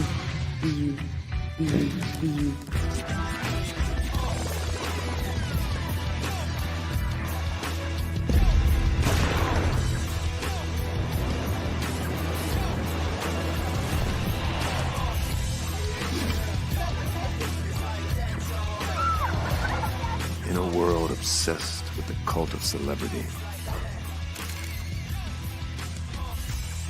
I challenge you not to aspire to anyone else's greatness, but instead strive to reveal and ignite the greatness within you. Are you serious? I totally think that that's it. Hey. No! Hey! To me, sexy is a man that knows who he is and what he wants. Okay. He's comfortable. You look at him, you see him, he's just comfortable being himself. And you're like, Baby, be you. be you, baby. Just be you. I like it. Introducing the BU collection, exclusively available at K&G Fashion Superstore.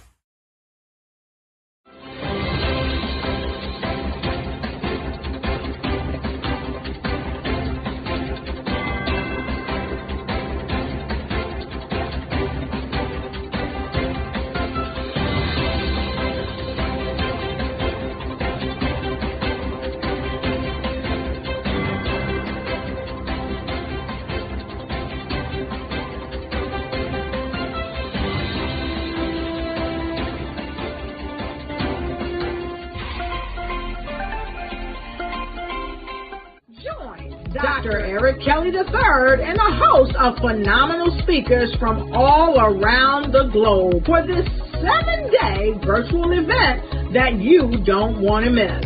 The mission of the Black Business Expo is to raise scholarship money from kids all the way from high school all the way from college. The Black Business Olympics is one of the largest Black business showcases in the world. It is an opportunity for businesses and companies to showcase their businesses globally. We are going to be giving away laptops up to $5,000 away to students. Again, I'm Olivia Appleberry, the founder of 2 Cents Finance and one of the speakers for the expo. I am so excited to see you there. For more info, go to www.blackbusinessexpousa.com or call 919-308-9090 and hope to see you there. I am Black business.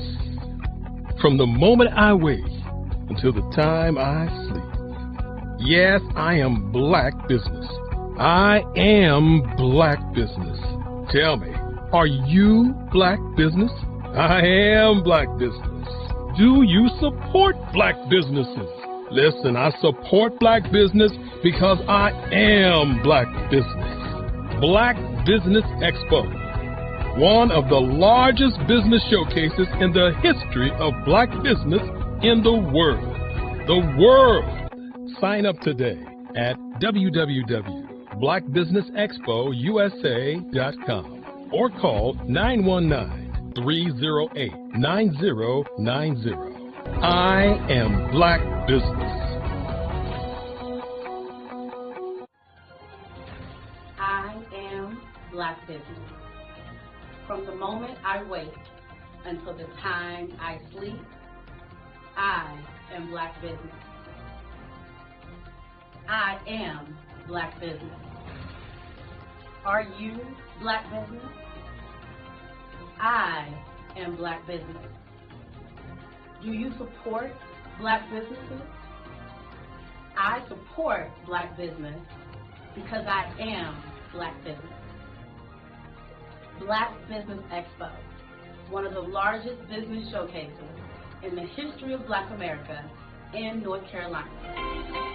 Join Dr. Eric Kelly III and a host of phenomenal speakers from all around the globe for this 7-day virtual event that you don't want to miss. The mission of the Black Business Expo is to raise scholarship money from kids all the way from high school all the way from college. The Black Business Olympics is one of the largest Black business showcases in the world. It is an opportunity for businesses and companies to showcase their businesses globally. We are going to be giving away laptops up to $5,000 away to students. Again, I'm Olivia Appleberry, the founder of 2 Cents Finance and one of the speakers for the expo. I am so excited to see you there. For more info, go to www.blackbusinessexpousa.com or call 919-308-9090 and hope to see you there. I am Black business. From the moment I wake until the time I sleep. Yes, I am Black business. I am Black business. Tell me, are you Black business? Black Business Expo, one of the largest business showcases in the history of Black business in the world.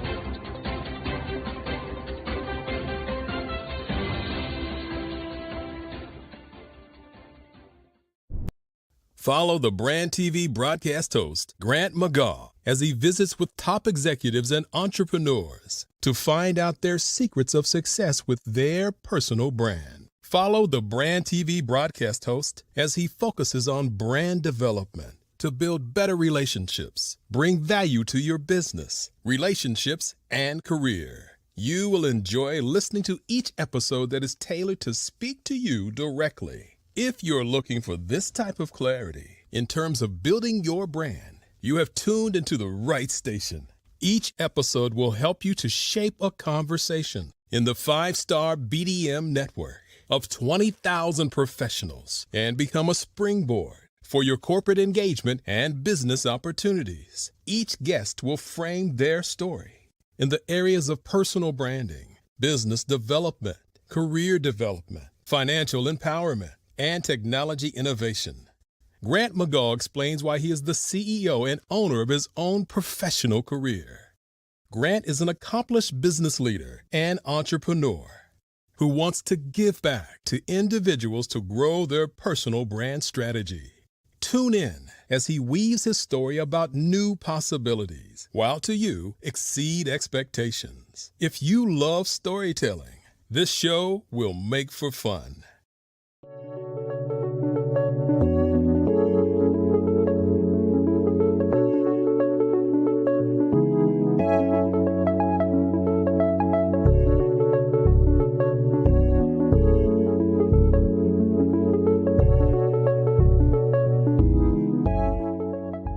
Passion has been around helping communities of color and historically underrepresented and underserved communities, minority, rural, veterans, persons who are differently abled, in the intersection of education, innovation, technology, industry, and let's throw some entrepreneurship in there just for fun.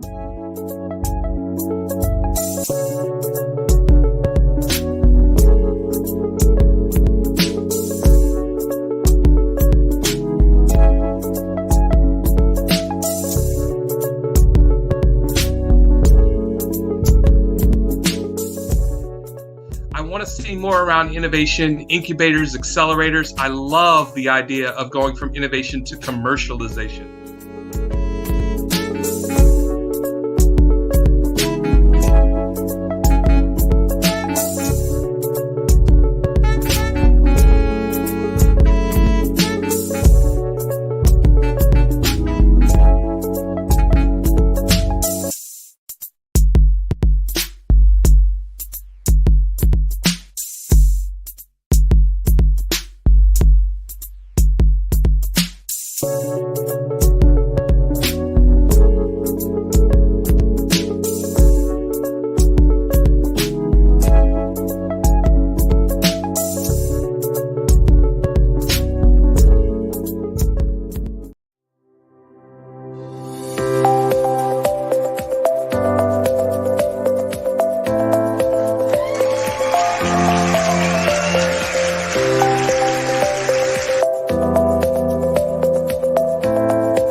media is evolving. It's more vibrant, more colorful, more energetic, and so are you.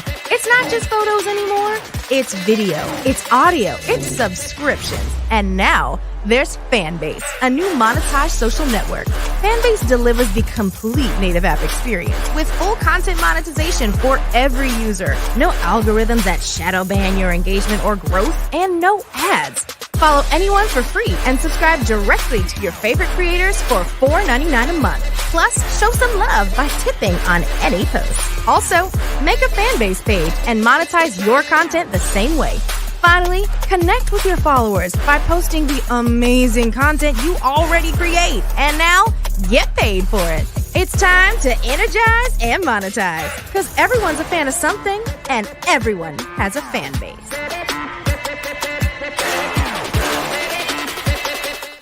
Five-Star BDM, Brand Development Masters, is a professional consulting and advisory group keenly focused on business development services for the small to mid-sized business and entrepreneurs. Although every business is unique, they often share business development challenges that can be addressed through smart branding. Services include process improvement and operations, digital strategy and transformation, business intelligence, digital marketing, and personal branding. Our business and personal branding company has helped a number of professionals and organizations to optimize and grow. This results in more business, more opportunities, better reach, positive outcomes. Visit www.fivestarbdm.com today to learn more. Sometimes you got to hear the news from the Black perspective, and more specifically, Black publishers. And that's exactly why you have to download the HeyTie app, the largest mobile app delivering breaking news, videos, and podcasts from 200 of your favorite Black publishers. Yes, 200 Black publishers delivering news as it happens, literally all in one app. Go to HAYTI.com or download the app in the Google Play Store or Apple App Store. It's completely free, along with information that you can trust, so go check them out. Ladies and gentlemen, and fellow professionals, please allow me to introduce myself. I am David Jones, the co-founder and CEO of the Hello LLC, where I am passionately dedicated to guiding individuals and businesses toward their own return on time investment. Time is my only competition. With over 20 years of experience as a corporate C-level executive, I bring a wealth of knowledge and expertise to the Hello LLC. My career journey has been marked by a relentless pursuit of excellence in marketing, strategy, and business management leadership. I have had the privilege of working with renowned Fortune 500 companies such as Xerox, American Airlines, Hilton, and Geico. However, what truly drives me is the transformational work we do at the Hello LLC. We are pioneering a new approach to business in the metaverse, where we empower businesses and individuals to build strong foundations, automate their processes and systems, while thriving in the ever-evolving digital landscape. More than just a 3D digital marketing agency, the Hello LLC is truly a community built on love, kindness, and integrity. We want more for you than from you. As I often say, collaboration is the new competition. In an era where time is the most precious commodity, I am here to guide you toward your own return on time investment, because if time was sold in stores, it would be sold out. With a deep commitment to excellence and a strong belief in the power of community, I don't just lead a company, I lead a movement into the future of business. Ladies and gentlemen, it is both an honor and a pleasure to be your guide on this remarkable journey. I am David Jones, and together, we will embrace a future marked by success, collaboration, and the transformative work we do at the Hello LLC. Hello stands for helping everyone live life optimally. So, let's make that pivot together and start living life optimally today.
story, they're like, okay, somebody said they had a vision from God and they need money to build something. And I was like, well, if this guy tells me that the sun's not going to come up, I would not get out of bed. That's who he is to me. And you can see that my judgment is well placed, because in another 8 or 9 months, we're going to put his technology into an electric car. You know, people always say, well, why'd you build the car and the engine is not finished yet? I'm like, well, when the engine's finished, what are we going to put it in? You know? So we had to do the 2 parts. What we're doing right now is putting those 2 parts together. And, you know, in 8 or 9 months, you know, Derek Automotive is going to basically redefine the electric transportation sector. But tonight is about having fun. So we're going to have fun tonight. Tomorrow we're going to get back to work. All right?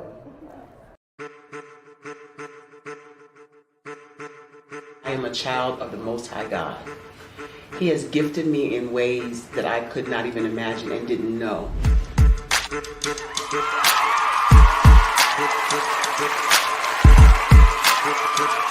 There was a time when I didn't know who I was. I listened to other people tell me who I should be, what I should do. I listened to people telling me that I should be a boutique owner, that I should be a construction manager, that I should be a laborer. Have you ever felt like you should do something else, be something else, go somewhere else, be wherever you wanted to be, and you felt like you were in a box? Anybody in the room? And you couldn't get out? Anybody in the room?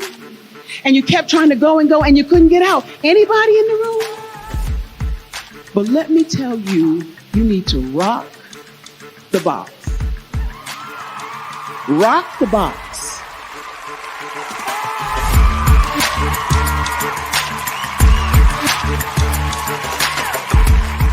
I am engaging, inspiring, and empowering.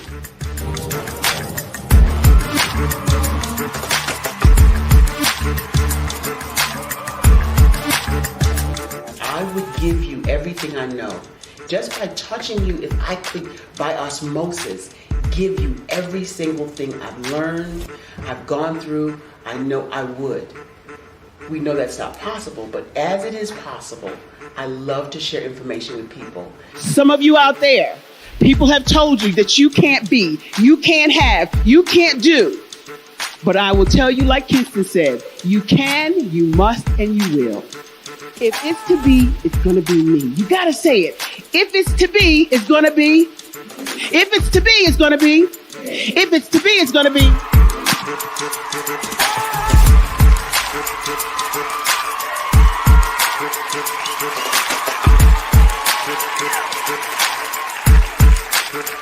Barbara is because she believed what her mama said about her and not what other people told her. Every day you wake up, when you're in a situation, it's your choice whether it's an advantage or the disadvantage. She gained her confidence and her life, and now she is a testimony.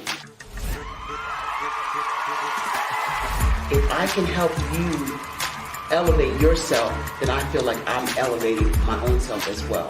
What you know and I know together can change the world.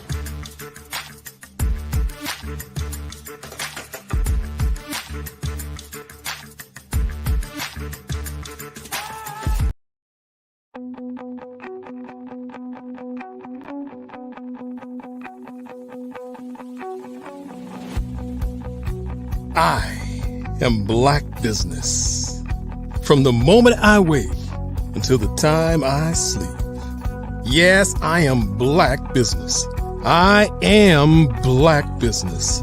Tell me, are you Black business? I am Black business. Do you support Black businesses? Listen, I support Black business because I am Black business. Black Business Expo, one of the largest business showcases in the history of Black business in the world. The world! Sign up today at www.blackbusinessexpousa.com or call 308-9090. I am Black Business.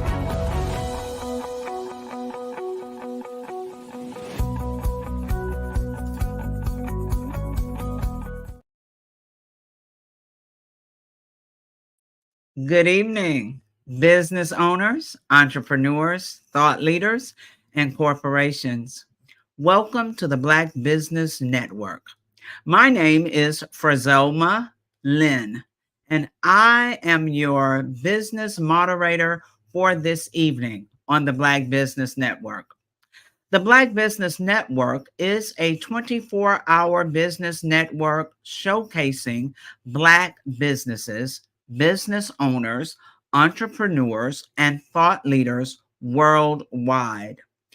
We have speakers from North Carolina, London, Singapore, Africa, Japan, and cities all over the United States. The Black Business Network is a global community sharing its business knowledge to empower, inspire, and educate businesses about business. Our next speaker is Dr. Chad Lawson Cooper. Cooper is well known to theater audiences for his performances as William Gray in Church Mess and being the lead vocalist in the celebrated singing group Soul Tempo, who was featured in the blockbuster film The Preacher's Wife. As a filmmaker, Cooper has produced and co-produced several feature films along with wife Alicia Robinson Cooper, Hollywood great Harry Lennox, and super producer Man Robinson. His stage plays are estimated to have grossed over $20 million in revenue year to date. Dr. Cooper has worked with a pantheon of iconic gospel stars and has been featured in several national publications. Cooper attended Florida A&M University and graduated from Springfield College. He earned his bachelor's degree in philosophy and religion and a doctorate in theology. Please join me in welcoming to the stage Dr. Chad Lawson Cooper. Hi. Hello, Dr. Cooper. Well, I'm Dr. Cooper's son. Well, I'm speaking on his behalf. Yes, I'm the second. I don't have my doctorate yet, but it's in the works. It's in the works. Okay, we're going to speak that into existence. I'll still say Dr. Cooper, let you get accustomed to it. All right. Manifest it. Thank you. Amen. All right. So, RJ Stevenson, we will turn it over to you for an amazing fireside chat. Thank you, Ms. Frazelma. Genius is coming, and I'll see you on the other side. Hey, man, how you doing? I'm doing good. How are you? It is amazing to see you. Where are you at in the world now? Where am I? I'm in New York City right now. I'm at my house. New York City. Yes, sir. No running around for stage plays. I know you got a stage play coming up this weekend, right? Yes, sir. In Seattle. I think it's on the 26th. I think it's next Saturday. So Miss Frazelma told everybody, she sort of introduced your dad, which is amazing. He had to get on a plane and couldn't be with us, but you stepped into his space. Thank you so much. I know you're well prepared to speak on his behalf, but tell us a little bit about yourself. Well, I am a singer and actor myself. I started off performing at the age of 5, and now I am 23. Well, soon to be 23 in a month from now. I have traveled on and off Broadway around the world, and something I'm still practicing right now. I'm in school right now for my senior year, for my bachelor's degree. I'm in business, so that's kind of where my focus has been now. But I still assist my dad on his productions. So you're a senior in college, getting ready to graduate, and also a actor and a musician as well. How does all of that feel to be getting ready to make a strong life transition out of the college environment to move into the world and still have a schedule as a creative? It takes a lot of balance, and I think I have to rely on my faith a lot, just to trust God that I'm making the right decisions, but also following my purpose and understanding how can I integrate my passions and my purpose as well as my creative pursuits, but not only that, just my education. How can I make a marriage of those things? So I think it's possible for you to go to school as a creative and get a standard education and find ways to be creative within that fundamental. So why did you choose business? I mean, normally a person that's in creative, they'll either choose music or theater or something like that. Definitely you would having your mom or dad knee deep in acting. What made you choose business as a educational path? Well, I chose business because my mother didn't want me to go to school for anything in the arts, because she was like, well, you already got the training on the road. So, there's no point in you getting a formal education. But I had an opportunity to go to NYU for musical theater, but I ended up turning it away because I had listened to what my mother said, and I just decided to go for business instead. But I also wanted to know a different side of the world. I know about business from the entrepreneurship perspective, but I also wanted to know about business on a global perspective. So that's why I kind of, was interested in business over all the rest of the degrees. So the Black Business Network is going to be an ultimate platform for you, because this is all about global business from the diaspora. So what is it in business that you're seeking to do once you graduate? Have you thought about a career path yet? Well, I'm pretty similar to what my father does, just creating an entertainment company, but then also possibly to go to law school and start an entertainment law firm. Those are some of the things that I'll be interested in. It would definitely have something to do with my passion. Got you. Well, I think you're well on your way and well prepared and experienced for those, even at a young age, because of all of the experience that you gained during the plays. What roles have you been in? What kind of participation have you had in your experiences in stage?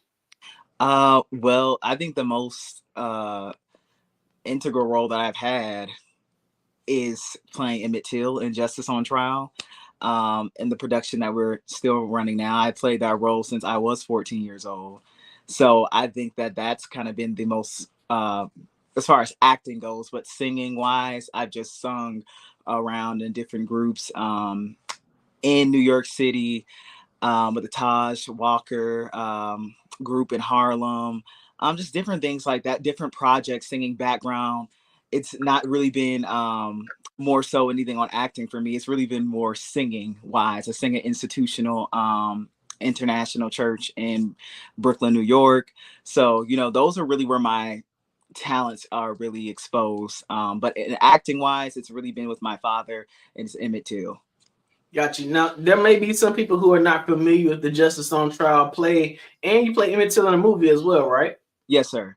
Can you give a little synopsis of the background story of the movie so people can become more familiar?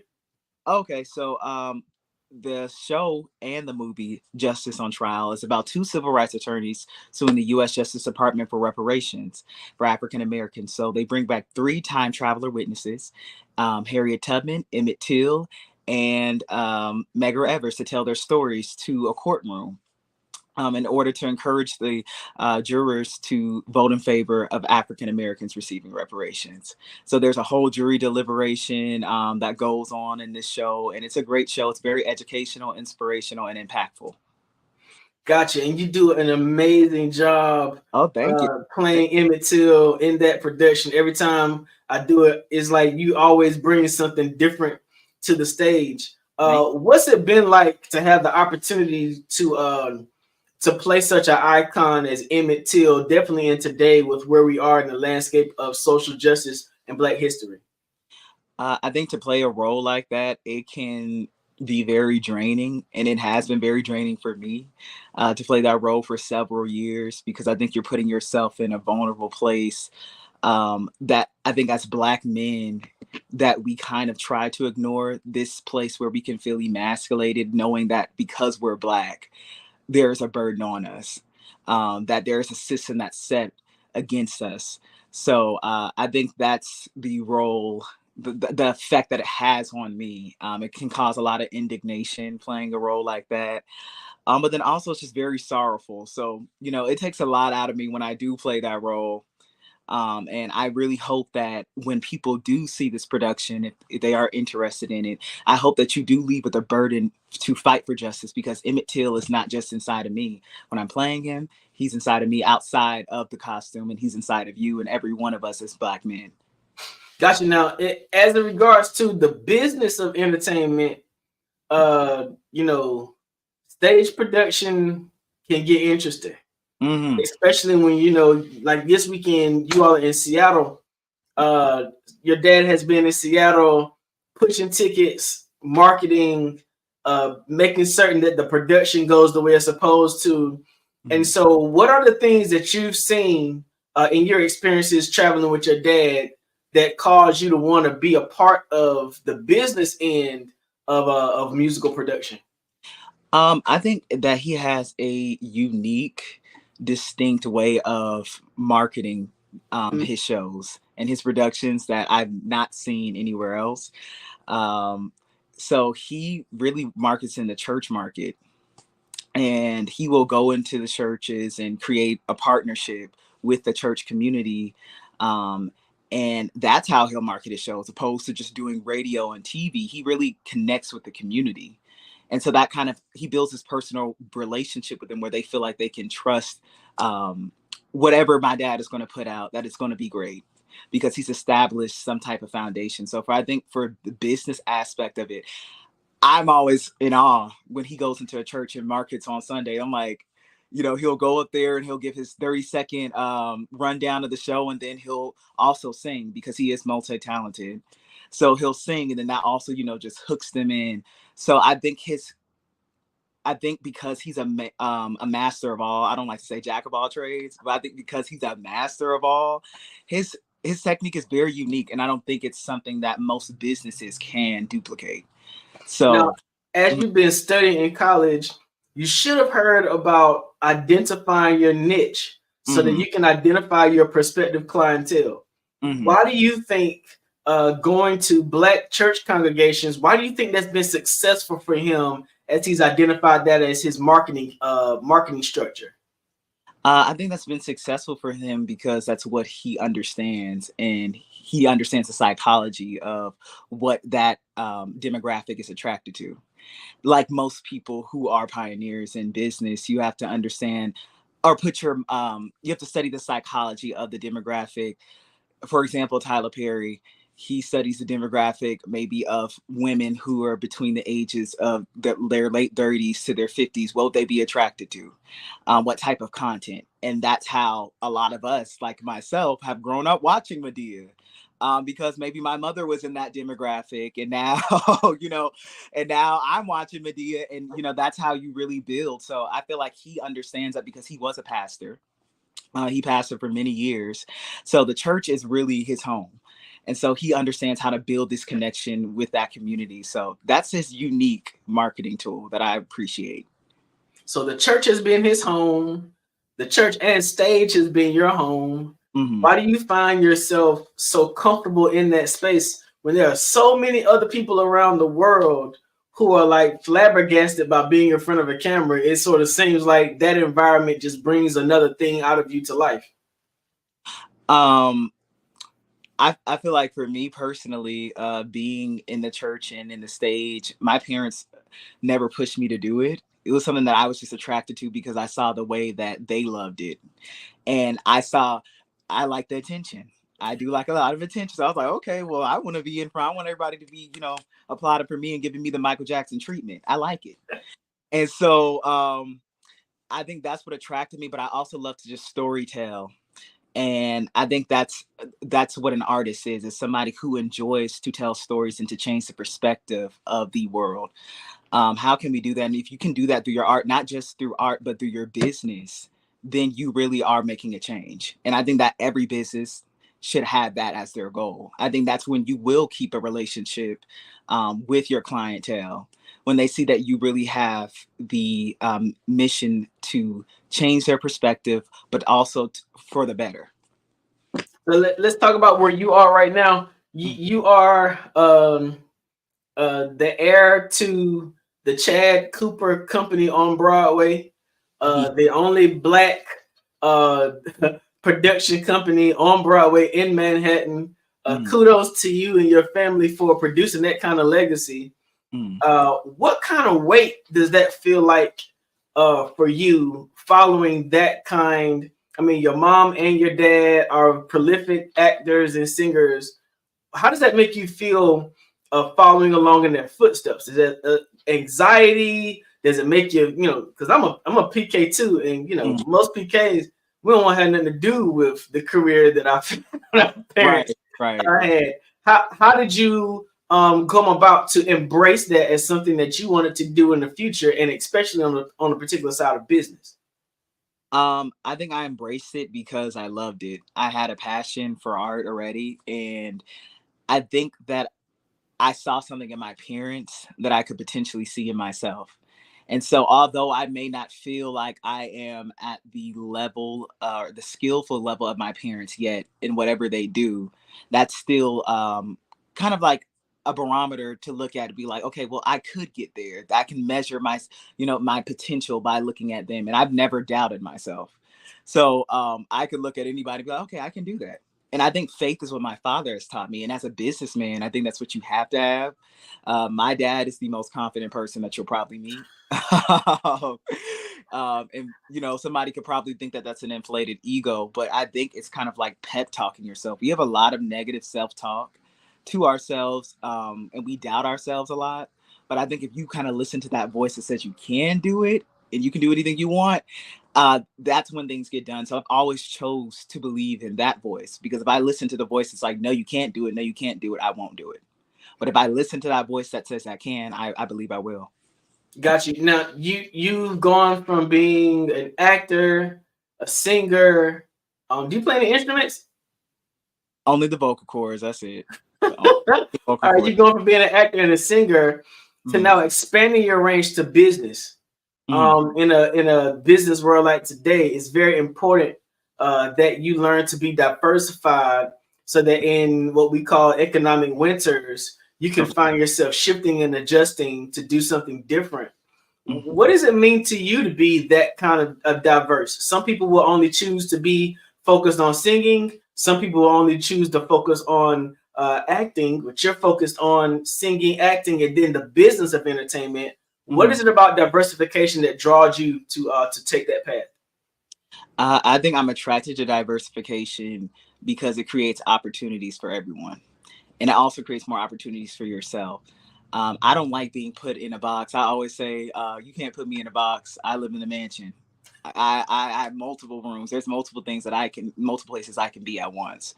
So I think diversification, it helps you as a businessman because you're not put into one thing, and you're able to continually expand and innovate when you are diverse. I think it stops when you become stagnant and you say, oh no, this is all I can do. I believe that God has given us many gifts and many skills. And that's another thing I was taught by my father. He's never been put in one box. So I choose to not put myself in a box as well. So I think that's what I like about diversification, is that it creates opportunities for you, but for others as well. So are there any, what is your dream role?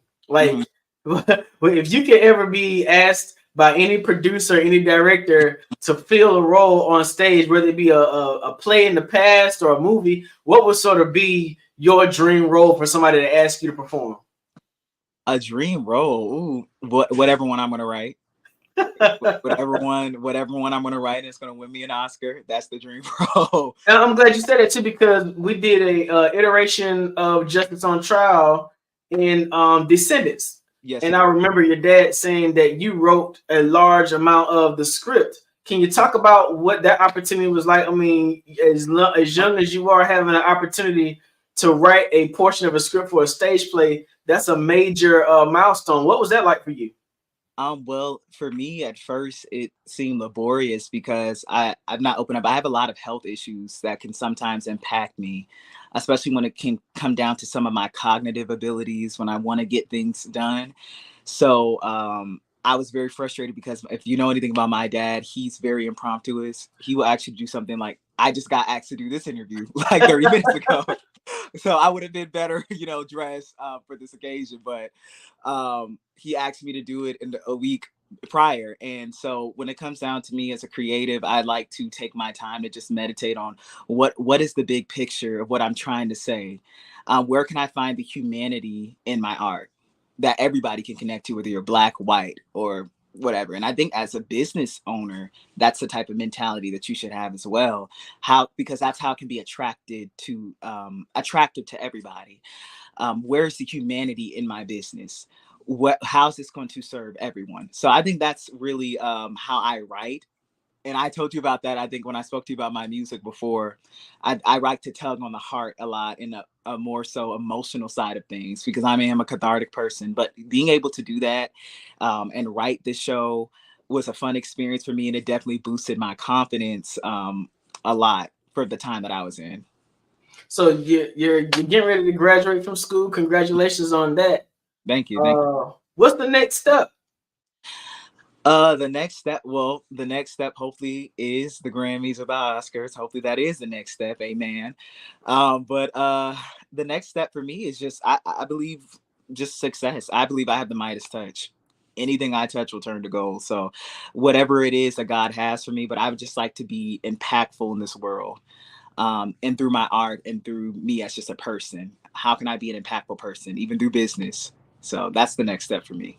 That's amazing. Are you looking at getting a master's in fine arts or anything like that to further your education?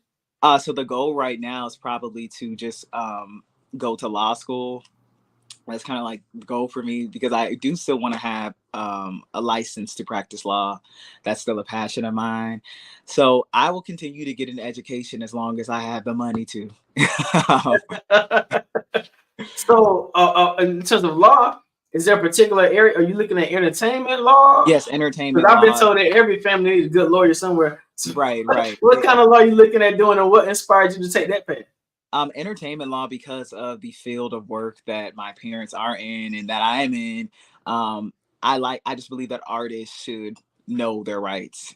I am an artist advocate. I believe that you should know your rights. I believe that you should not be making less money than people who are not creating the art. And if you can find a way to independently make money, I suggest you do that. And that just goes for business as well. The same rules apply even in business, corporate versus, just being a regular entrepreneur. I just believe that people should be able to be independently financially successful in their businesses. So, one of the responsibilities of parents, especially when we have children who are following in our footsteps and our legacies, is to set them up in a path and a trajectory for success.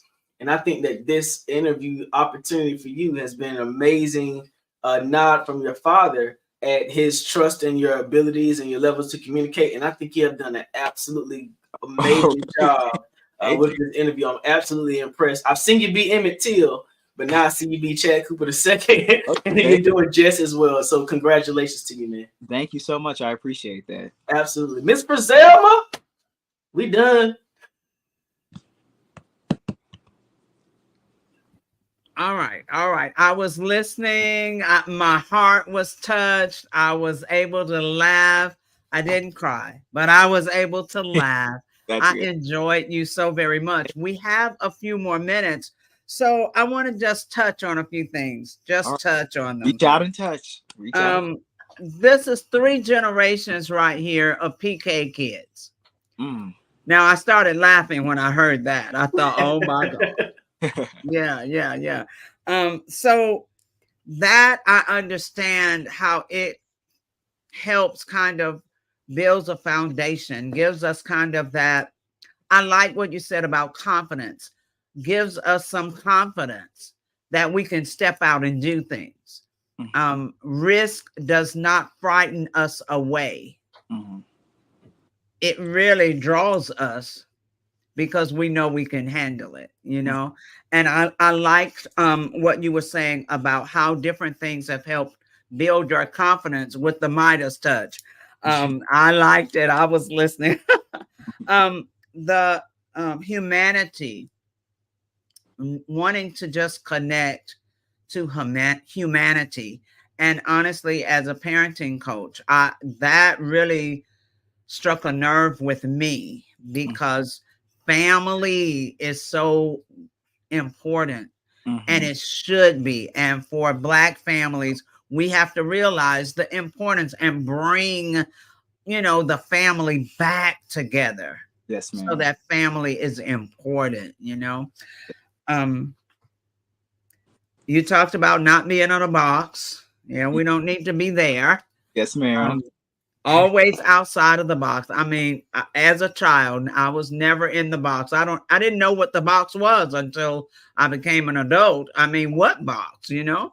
So we can do what we put our minds to if we're willing to put in the work, really. If we're really willing to put in what we need to and not give up. Yes, ma'am. And the Madea, that tickled me too. Yes, yeah, it's amazing how Tyler Perry has truly affected the world with just Madea. That just, yeah, that kind of blows my mind. And there are so many things to learn from watching Madea, and the diversity. I guess I'll kind of end with that, the diversity. Miss Frazema, I got a question. Yes. All three of us being preachers' kids and all that, you know, and then Chad having parents who have a strong pull from other people quite often. Chad, what has it been like seeing the sacrifice that you've had to give as a young person, having your parents pulled in so many directions? How have you been able to navigate that? Because I know being preachers' kids, our parents don't belong to us. Right. I think just finding my own voice. And I realized at a young age that I had to do that. The parents that I have are very straightforward. They can be somewhat domineering to some people. But for me, they always taught us how to find our own voice. Even though I do things that are similar to my parents never pushed me to do anything I didn't want to do. They were in ministry, they wanted to sing, but I think that me just figuring out what I wanted to do and be focusing on my passion, it didn't make me, I guess, miss my parents in a way, or feel like they were taking anything from me. I understood that what they were doing was something I admired and something I wanted to do as well, which is what she was just saying, which is about humanity. They were helping people. They were saving people's lives. And that's something that I would like to do. So I think I understood that at a young age. That's awesome. That was a great question, because so many times parents don't show, we talked about modeling for your children earlier, they don't show humanitarianism. They don't teach their children how to care for another human being. I mean, just walking past someone and helping them if they need your assistance. So it's amazing that you have a heart for, you know, other humans. That's amazing, because it's missing so much in our world today. Thank you. Speaking of that heart for humans, that's the whole reason why we do the Black Business Olympics, you know, Absolutely. to provide those laptops for young people all over the country. So I'm glad that we're all able to even, you know, having legacies of people who helped others to continue those legacies ourselves. Absolutely. And how would you like for people to contact you, or you know, just get in touch with you for whether it's jobs or whatever the case may be, that Grammy coming up or whatever it might be? How would they contact you? You want to speak it? You can get in contact with me at the official Chad Cooper II on Instagram, or you can go to my father's page. I believe he's the official Chad Lawson Cooper on Instagram, or you can go to greatfaithentertainment.com if you would like to see any of the productions that we have that are actively going on now. And you're going to give a plug for the Seattle show, right? Yeah, the Seattle show is on April 26th, I believe. It's next Saturday. It's going to be at 6:30, and we still have some tickets left. So if you like to come out, and bring your umbrella because we're in Seattle. Just make sure you bring your umbrella. You'll be all right. But thank you all so much for bringing me on this platform. Even though it was last minute, I really appreciate speaking with you all about this. I would love to come back, and I'd love to tune in to see more guests speak. Absolutely. All right. You've been an excellent guest. So thank you so very much for talking from your heart, and so many young people your age listening in and hearing that. So you've inspired people all over the world just this evening. All right. Thank you so much. Yes, sir. Mr. RJ, thank you. You were a great fireside chat host. And one more to go. All right. Genius is common, and I'll see you on the other side. Awesome. Thank you. The Black Business Expo's mission is to raise funds for high school seniors going to college or K-12 entrepreneurs. This expo is a fundraiser for students. You may go to www.blackbusinessexpousa.com to donate to the scholarship fund, or use the Cash App that's on the screen below, $BBXUSA. Our goal is to give laptops and up to $5,000 to 10 students. Students can register online at www.blackbusinessexpousa.com. Every dollar counts. So we want to remind you to donate to the scholarship fund. We want to thank our amazing Black Business Expo USA sponsors for April 2024. NC100, Moody Capital Partners, Suede Soul, BDM Media, Lotus Richer Coaching and Training, Carolina, Virginia Minority Supplier Development Council, Step Management, Hello LLC, VHS and Associates, Margie McLean Foundation Incorporated, Genius is Common, Earth Essentials, Malaine Shawnee Global, Executive Women's Success Institute, The Quality Coaching Company, Superwoman Business Services, Creative Force Studios, Lee Entertainment, Artistic App Design, Black Business Expo USA. Genius is common. I'll see you on the other side. The Black Business Expo's mission is to raise funds for high school seniors going to college or K-12 entrepreneurs. This expo is a fundraiser for students. Please, you may go to www.blackbusinessexpousa.com to donate to the scholarship fund or use the Cash App at $BBXUSA. Our goal is to give laptops and up to $5,000 to 10 students. Students can register online at www.blackbusinessexpousa.com. Every dollar counts. Please donate to the Black Business Expo USA Scholarship Fund.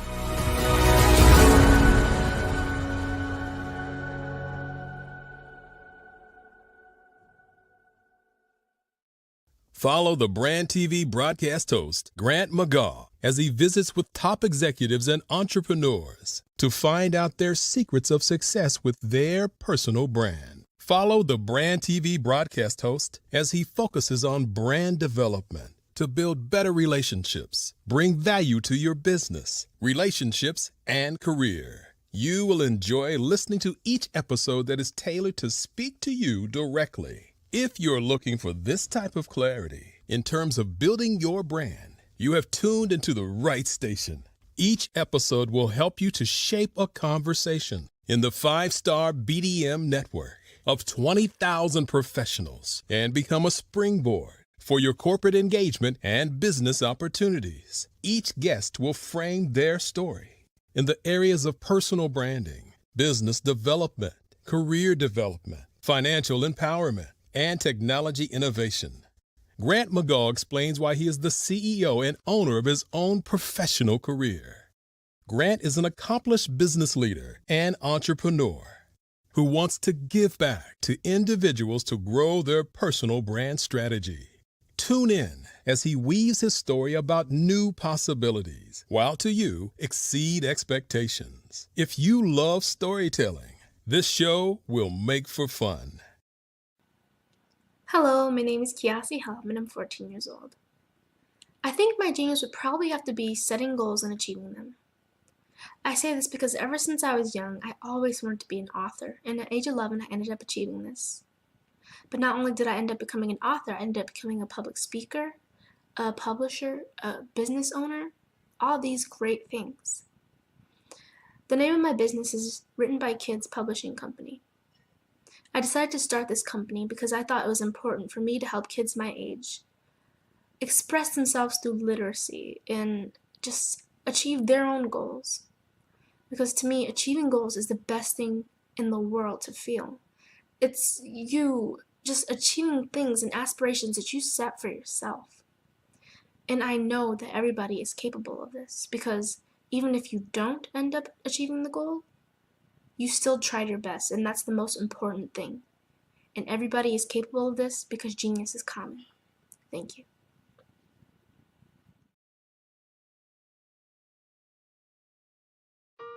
Hello, this is Israel, and I am CEO of Daydreams Interactive and author of Princess Planet. So, genius is common, and as a kid, I loved to daydream. Even as an adult, I love to daydream. And when my daughter became 6 and loved princess characters, but we just could not find the diversity that showed her, we created our own characters. So, for instance, you have Princess Nulu right here. Princess Nulu is from Uganda, and her genius is that she loves to take care of animals. She can actually even listen and hear what they say. And then we have Princess Isabella right here. Princess Isabella, she's from Cuba, and her genius is biochemistry. One day she hopes to eliminate disease. Then we have Princess Nia right here, and Princess Nia is based off of my daughter, and she is what she wants to be, the greatest dancer alive. So that's her genius. So what's your genius? My genius is my imagination. Genius is common.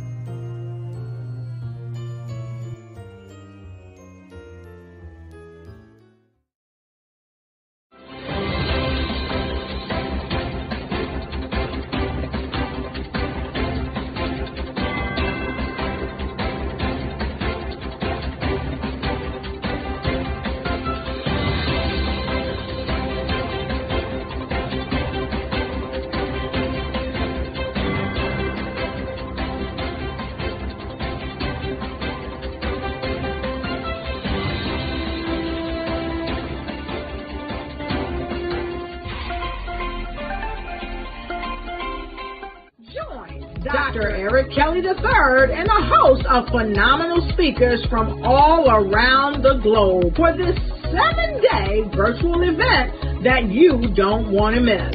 The mission of the Black Business Expo is to raise scholarship money from kids all the way from high school all the way from college. The Black Business Olympics is one of the largest Black business showcases in the world. It is an opportunity for businesses and companies to showcase their businesses globally. We are going to be giving away laptops up to $5,000 away to students.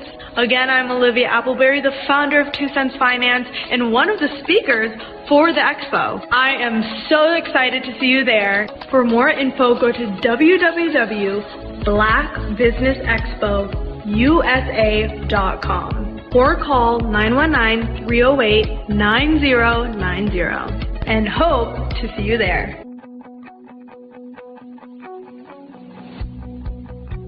I am black business. From the moment I wake until the time I sleep. Yes, I am black business. I am black business. Tell me, are you black business? I am black business. Do you support black businesses? Listen, I support black business because I am black business. Black Business Expo, one of the largest business showcases in the history of black business in the world. The world! Sign up today at www.blackbusinessexpousa.com or call 919-308-9090. I am black business. I am black business. From the moment I wake until the time I sleep, I am black business. I am black business. Are you black business? I am black business. Do you support black businesses? I support black business because I am black business. Black Business Expo, one of the largest business showcases in the history of Black America in North Carolina. Join Dr. Eric Kelly III and a host of phenomenal speakers from all around the globe for this 7-day virtual event that you don't want to miss. The mission of the Black Business Expo is to raise scholarship money from kids all the way from high school, all the way from college. The Black Business Olympics is one of the largest black business showcases in the world. It is an opportunity for businesses and companies to showcase their businesses globally. We are going to be giving away laptops up to $5,000 away to students. Again, I'm Olivia Appleberry, the founder of 2 Cents Finance and one of the speakers for the expo. I am so excited to see you there. For more info, go to www.blackbusinessexpousa.com or call 919-308-9090 and hope to see you there. I am black business. From the moment I wake until the time I sleep. Yes, I am black business. I am black business. Tell me, are you black business? Black Business Expo, one of the largest business showcases in the history of black business in the world.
I am a child of the Most High God. He has gifted me in ways that I could not even imagine and didn't know.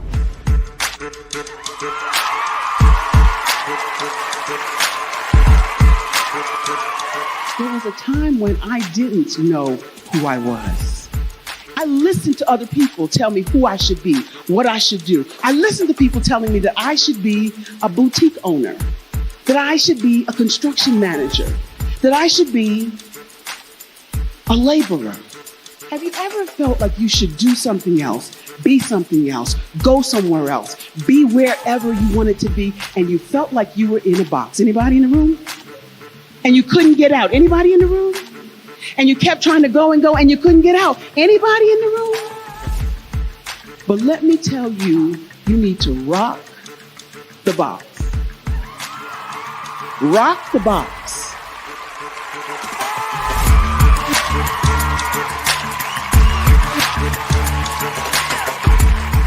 I am engaging, inspiring, and empowering.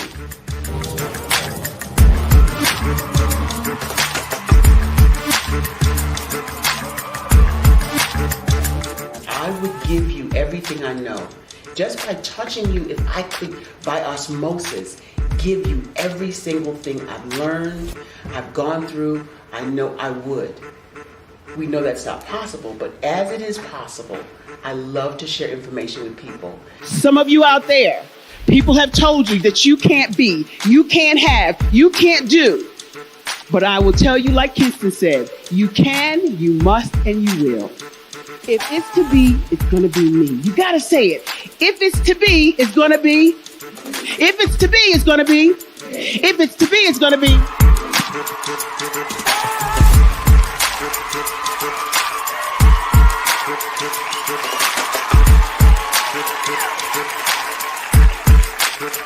Barbara is because she believed what her mama said about her and not what other people told her. Every day you wake up, when you're in a situation, it's your choice whether it's an advantage or the disadvantage. She gained her confidence and her life, and now she is a testimony. If I can help you elevate yourself, then I feel like I'm elevating my own self as well. What you know and I know together can change the world.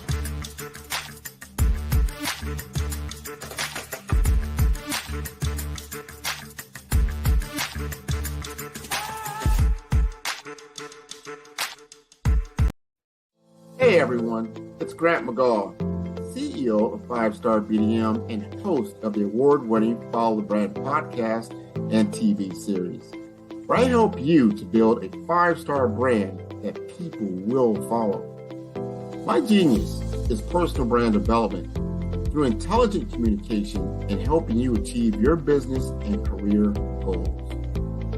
I am a requested speaker on digital technology and brand development issues. I want to work with you to increase the value of your current opportunities while attracting new ones. Every one of you is unique, and we all share challenges that can be addressed through smart branding. As a super connector, I work with you as an executive coach to guide you along the complicated business and career development road, providing the enhancement tools and information you need to succeed. Together, I will help you succeed in today's challenging business climate. I will evaluate and measure your progress. Best of all, I am right alongside you every step of the way. Build the brand called you. Genius is coming.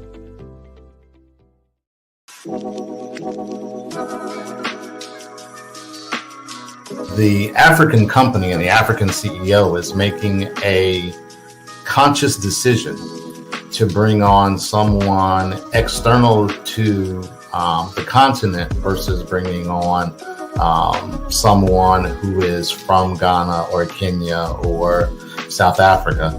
And so the skill sets of the people that we take through our executive leadership training program and ultimately on the placement, obviously have to be extremely high caliber.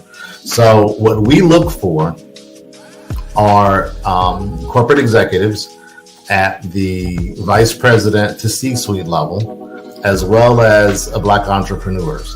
When we look at the Black corporate executives, we're looking for some very specific skill sets, whether that be around supply chain, sales and marketing, engineering, product development. We want our folks to be able to add immediate value to the corporate board, right? And the other thing is, even if they don't necessarily have specific industry experience, they're bringing a diversity of thought.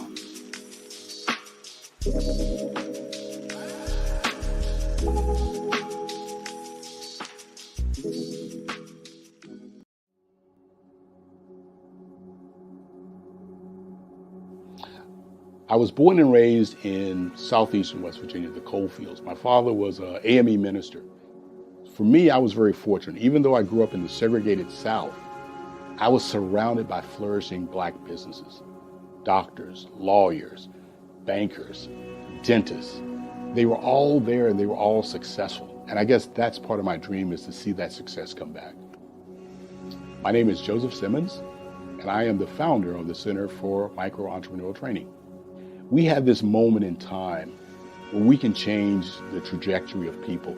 And our focus is on women, Black and brown entrepreneurs, and their access to capital, their ability to build thriving businesses, the ability to employ people. There's a study that showed that in those three communities, especially Black and brown communities, $1 stays in those communities for 30 minutes. In white community, $1 stays in their communities for 8 hours. So think about it.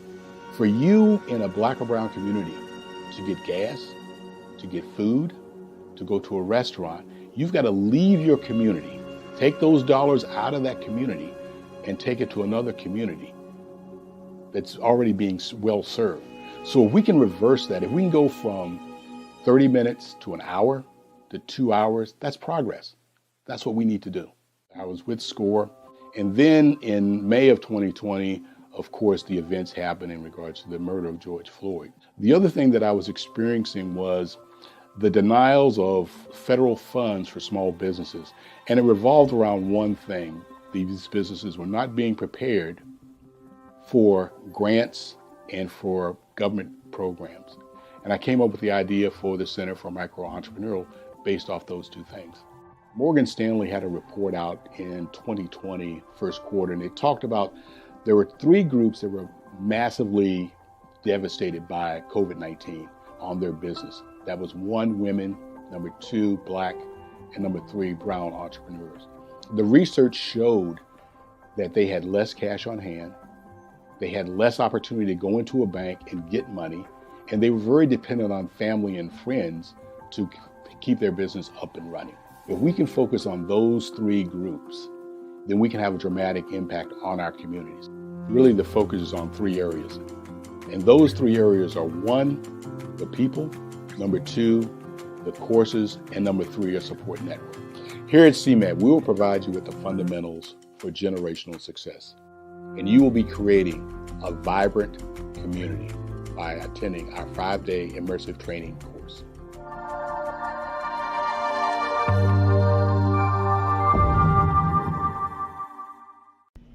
Why do I do what I do? You know, my life coach asked me that a few years ago. And she said, Tony, what's your why? And I told her, and she said, girl, you've already accomplished that. Perhaps you need a new why. Hi, Tony Harris, Amy Hoydu with Say It Said Marketing, one of your students. And just wanted to say thank you, Tony Harris, for spending so much time with me and giving me that boost in my business that I so drastically needed.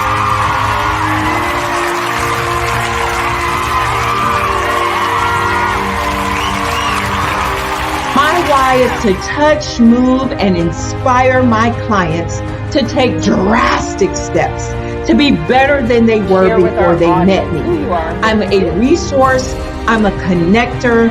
I want to help people build deeper relationships that are beneficial to their life and business. That's what I do best. So, first thing you got to do is show up. And speaking is a way to magnetically attract your ideal client to you. How many of you use social media that way? Absolutely. And this is how you look to the world. Drastic steps are the steps that are needed to be successful. And my business is drastic denotes a mindset. Getting out of your comfort zone. Doing something that you don't necessarily feel comfortable doing, want to do, but you know it's a necessary step to be successful in your business. I get the most satisfaction when I see my connections flourishing into relationships long after I am gone. Hi, my name is Jasmine Augustine with Media Jasmine, and I've joined several networking and referral groups in the area.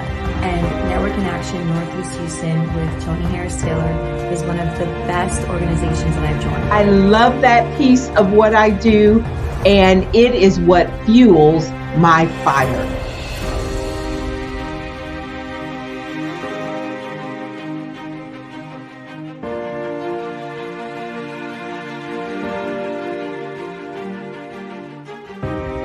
My name is Tony Harris Taylor, saying take a drastic step today for a fantastic tomorrow.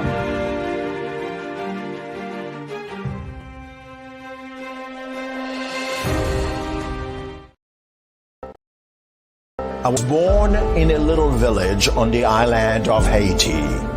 Many deadly diseases pounded me. It is as if they were on a mission to end my existence on this earth. I refused to give up. In 1983, I left Haiti and came to the United States of America. And I came with $5, 2 shirts. I didn't speak any English. I came to Atlanta. I got a job. I was a doorman. I was a doorman with a dream. What I used to come on stage. I'd rehearse this moment that I'm standing in front of you. That's the power of a dream. Maybe today is the day you begin acting as if you already have it. And then step out with full force. Take a risk. No condition is permanent. Don't let your situation distract you. You are chosen. You are called. You are born for a purpose in this life.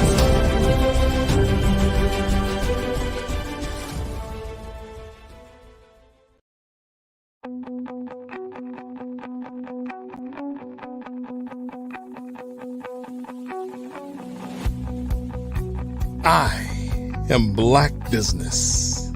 From the moment I wake until the time I sleep. Yes, I am Black business. I am Black business. Tell me, are you Black business? I am Black business. Do you support Black businesses? Listen, I support Black business because I am Black business. Black Business Expo, one of the largest business showcases in the history of Black business in the world. The world. Sign up today at www.blackbusinessexpousa.com or call 919-308-9090. I am Black business.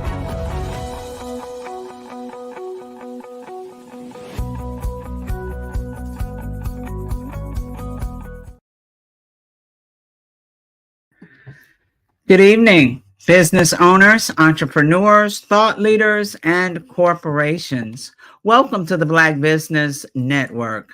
My name is Frazelma Lynn, and I am your business moderator for this evening on the Black Business Network. The Black Business Network is a 24-hour business network showcasing Black businesses, business owners, entrepreneurs, and thought leaders worldwide. We have speakers from North Carolina, London, Singapore, Africa, Japan, and cities all over the United States. The Black Business Network is a global community sharing its business knowledge to empower, inspire, and educate businesses about business. Our next speaker is Joelle Sylvan.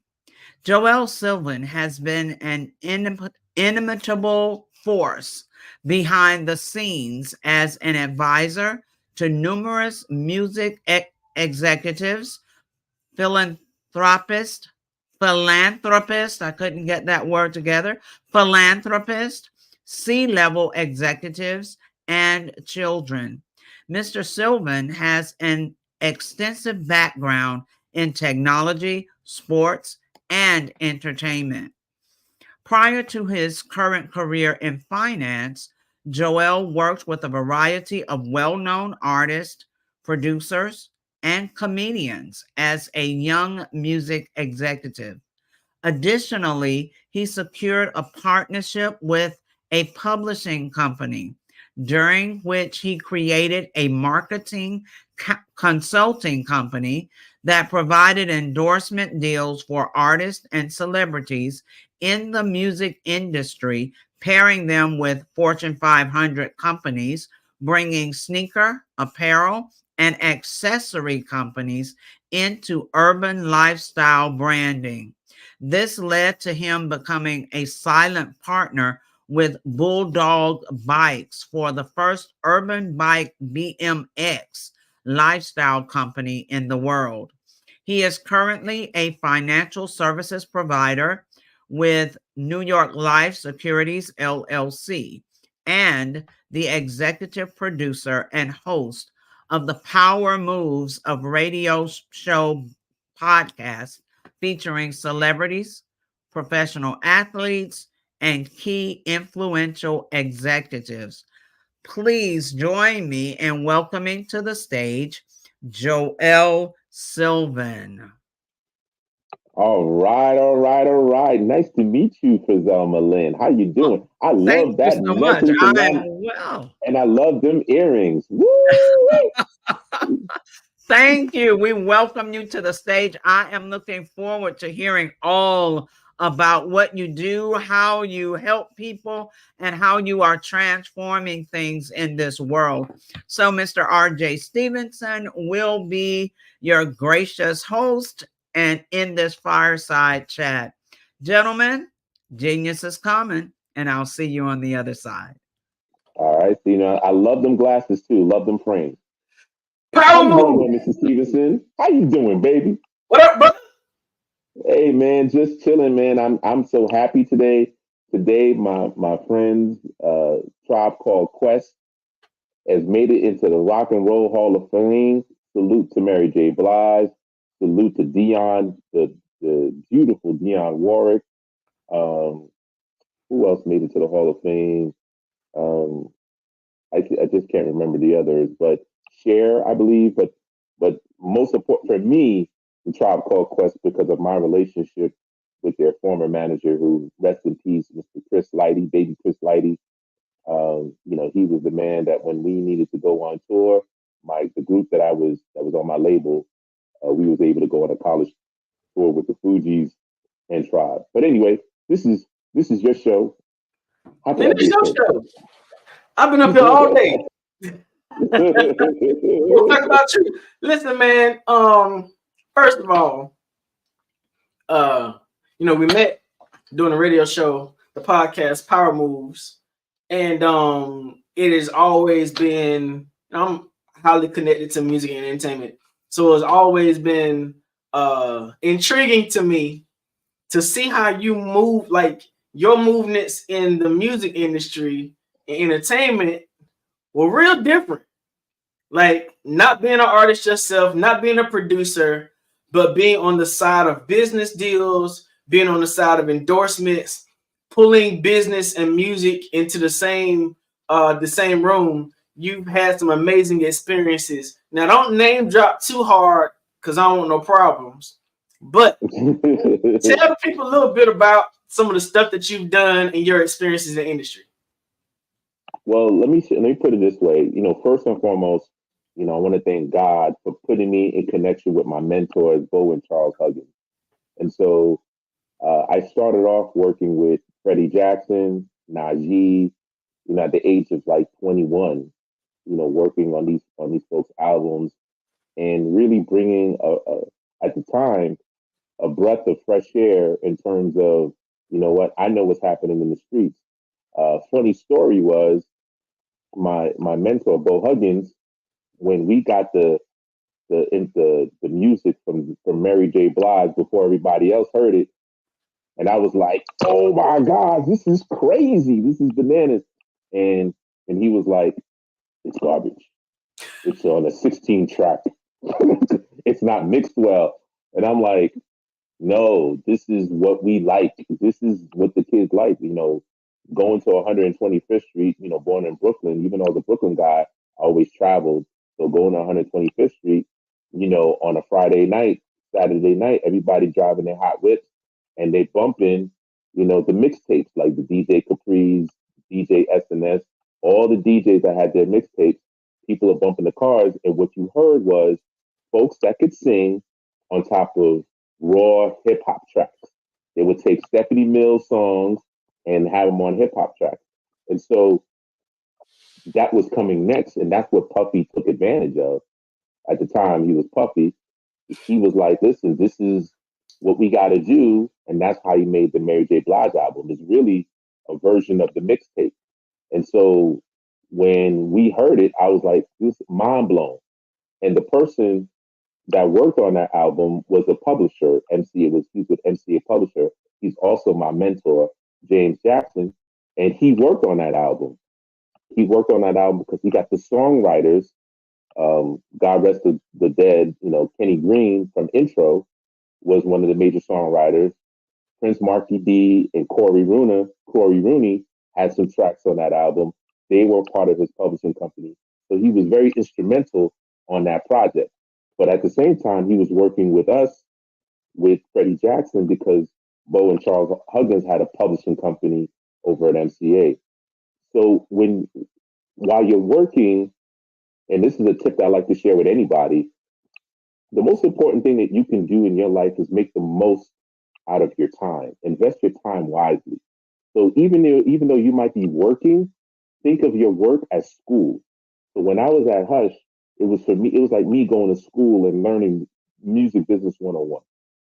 And so one of the things that I learned was the importance of owning your publishing catalog, because your publishing catalog is the money that keeps coming every single month.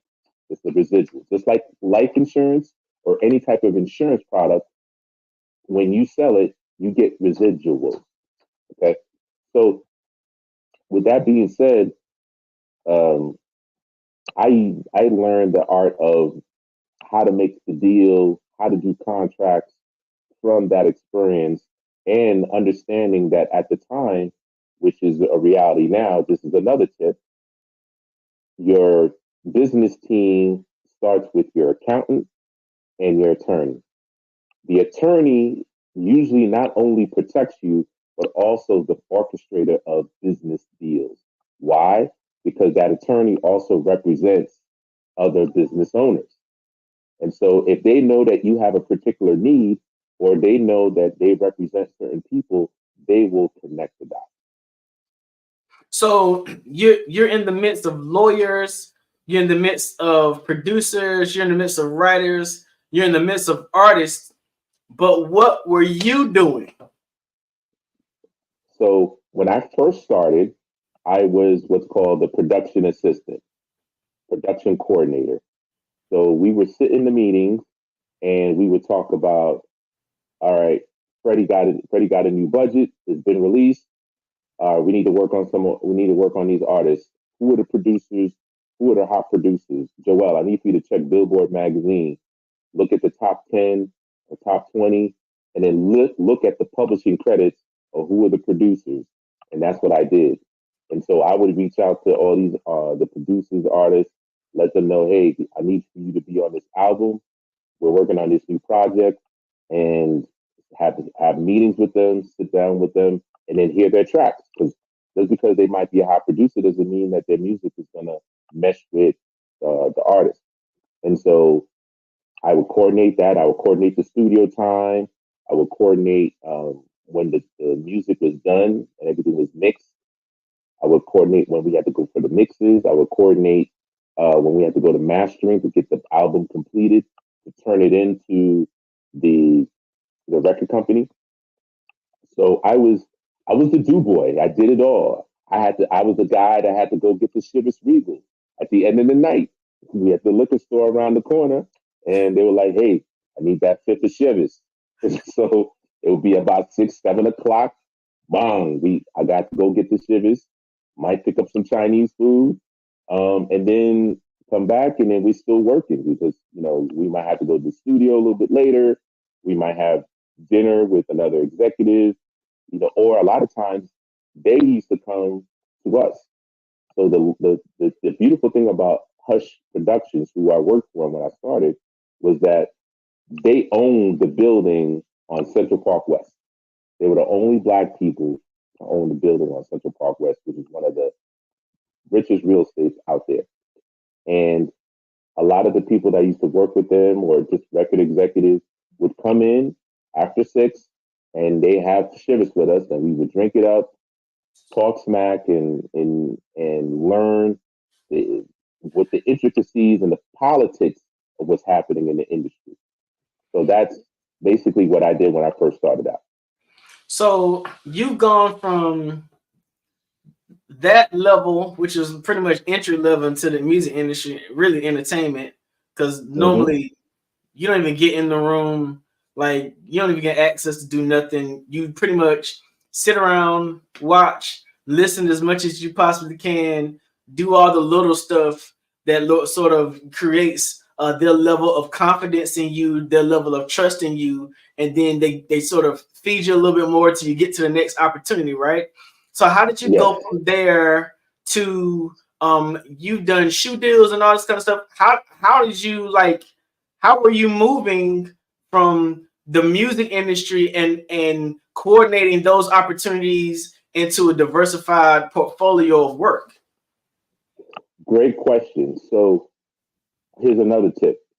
There's enough money for everybody. And my philosophy is, and I've always been like this, is when I'm getting put on, I'm looking to bring as many of my people who are talented. They got to be worthy. I'm not just going to put somebody on just because of the fact that they, my friends, I have to look after them a different way. But what happened was, in the summertime, I was volunteering for the Fresh Air Fund. The Fresh Air Fund, what they did was they took inner city kids, they took them out of Harlem, Brooklyn, wherever, and then we went up to upstate New York, up in the mountains for 6 weeks, so that they can get away from the sirens, all the noise, and just really enjoy nature, do arts and crafts, and just kind of be away from the craziness. Because a lot of time, during that time especially, was the crack era. So some of these kids had their mothers and fathers were crackheads.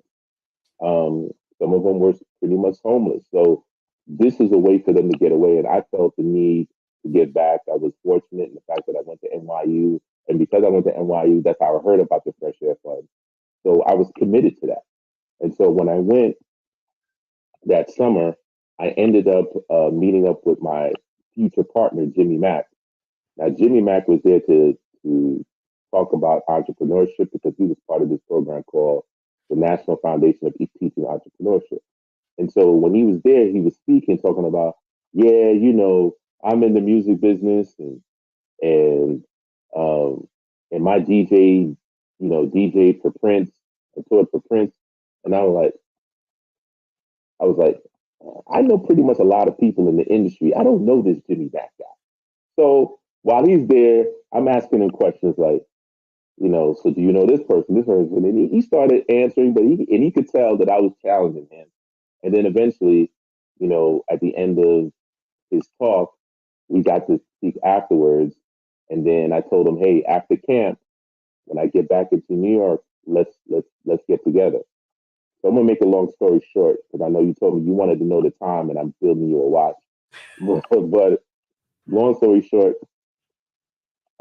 we met up, and I introduced him to Bo because in looking at his history, I already knew where my weaknesses are and my strength. My strength is networking, putting things together, things of that nature. But when it came down to marketing and branding, that wasn't my thing. Like the gift of gab is there, but marketing and branding, I realized that was his baby. So I told Bo, hey, we need this guy on our team. This is the youthful energy that we need because, you know, they were older than us. And I was like, listen, you need some fresh energy.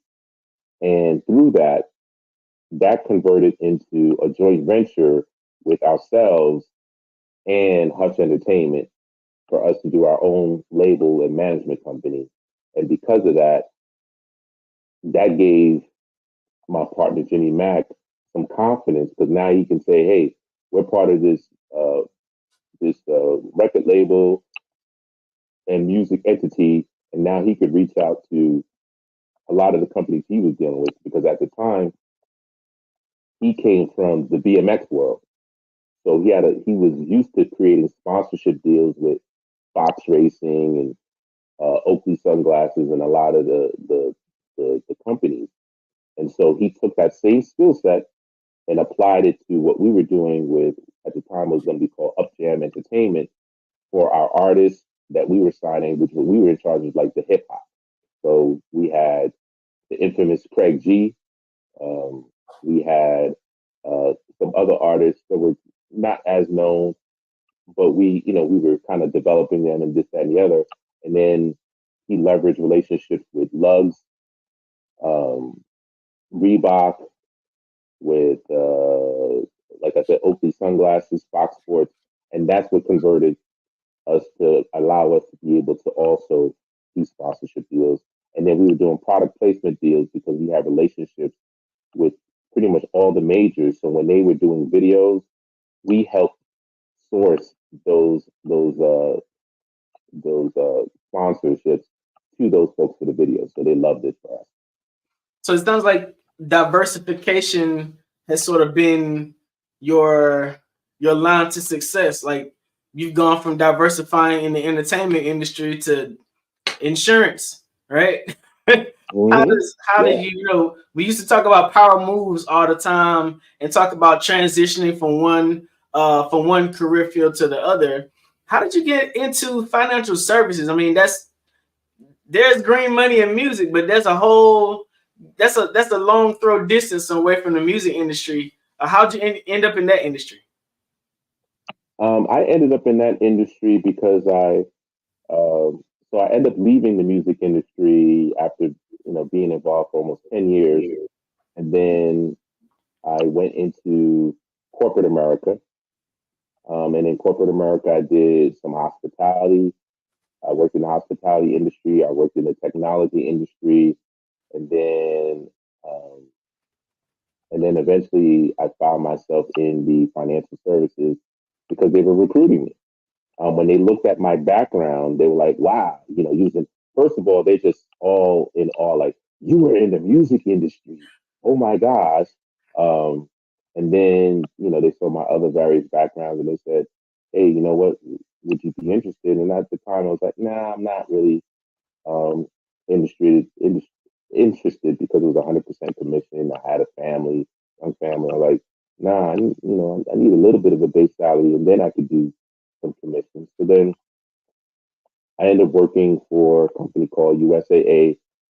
Got into a program. I was selected to get into a program in which they paid for my licenses. So I got my Series 7 license, 63, 66, 65, to allow me to not only understand investments, how to read annual reports, but also how to, invest and how to provide really rock solid advice. Because a lot of times, more than not, most people are clueless on how the stock market works and things of that nature. And so as I studied it and got more familiar, then I was able to really craft myself in focusing on the military because USA was a military company. And so I really hone in on helping our military families really establish that generational wealth because they don't get, and salute to our military brothers and sisters, they don't get paid as much. However, the benefits that they do get, such as their housing is paid for, which is called BAH. The fact that they get money for, allowance when they move. They get all these different allowances. And the most important thing is they don't have to put much money down when they buy a house. And so a lot of times I would tell them, hey, listen, you're getting paid. Why don't you just buy a house? Because the money that they're giving you is tax-free money.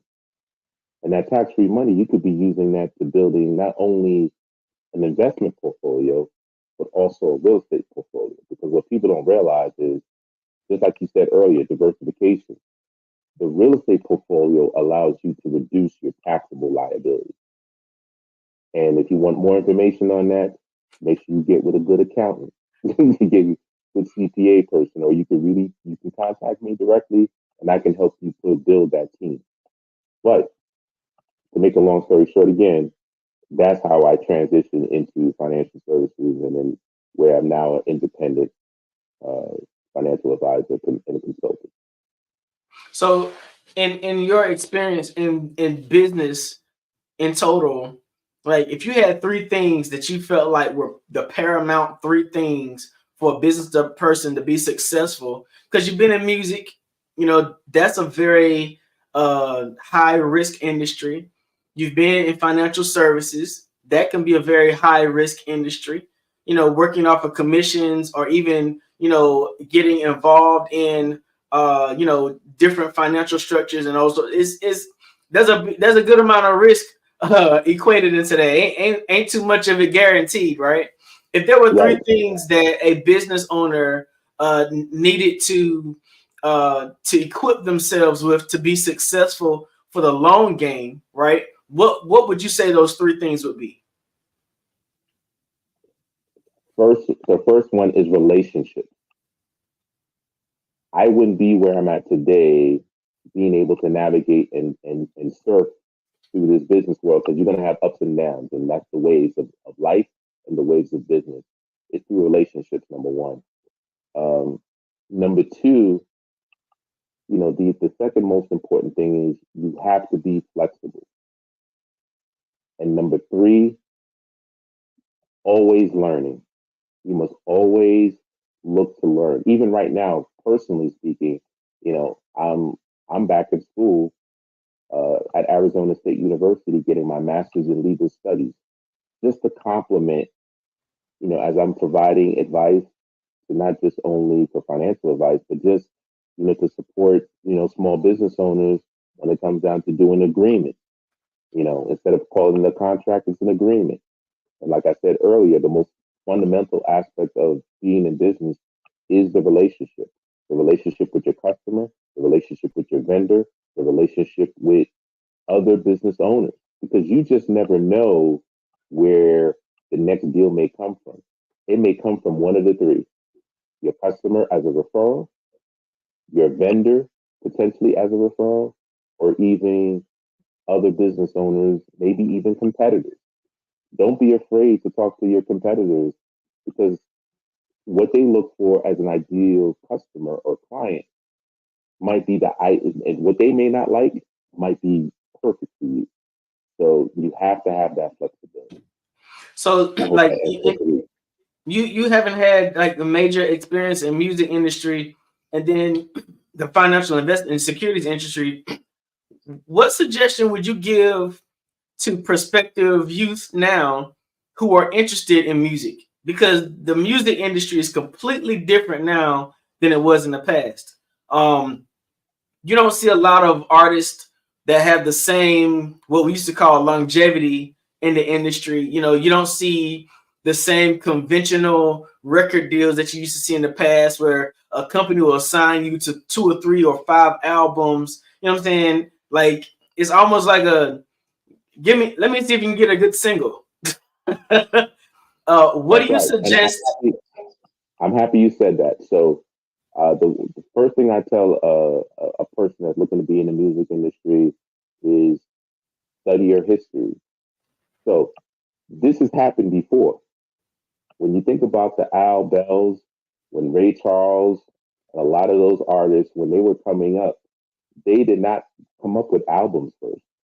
They focused on singles. If you watch even the Aretha Franklin story, they was pushing singles, and when they pushed singles, they were going on tour. It's called the Chitlin Circuit, right? And so right now, it's the best time to be in the music business because number one, if you notice, they're selling vinyl again. They're selling digital turntables with Bluetooth speakers. So you can now have a physical product on in addition to the streaming, so that you can combine both of those to actually make money. So if I was an artist, I would go to the churches. The churches are nonprofits that have resources and they have access to grants. I would go to them and say, hey, listen, you know what?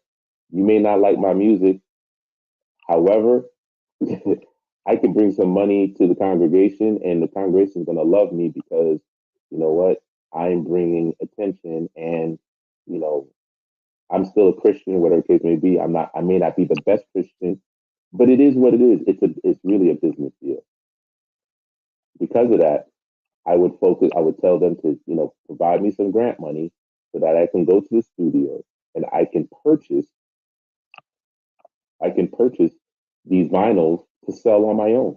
Or I could purchase CDs that we could sell here, the congregation can sell, and a portion of the proceeds, you're my business partner, a portion of the proceeds goes back to the church and to a certain program for youth or whatever the case may be. And I would focus on singles. I would find a venue that I can perform at every single week and perform that single and perform several other songs so people get to know me. The same principles that it takes to run a campaign and an election is the same principles that it takes to be a good artist. A person that's running for any type of elected seat, they're going from city to city, town to town, and kissing babies and letting them know, hey, this is my message. Well, as an artist, you need to do the same thing, especially if you got a single and you got one that you really believe in. You got to go to venue, perform your music, and make sure you have a tablet that has a landing page. And so you have one of your friends get people's names and phone numbers all day, every day, because it's a digital game now.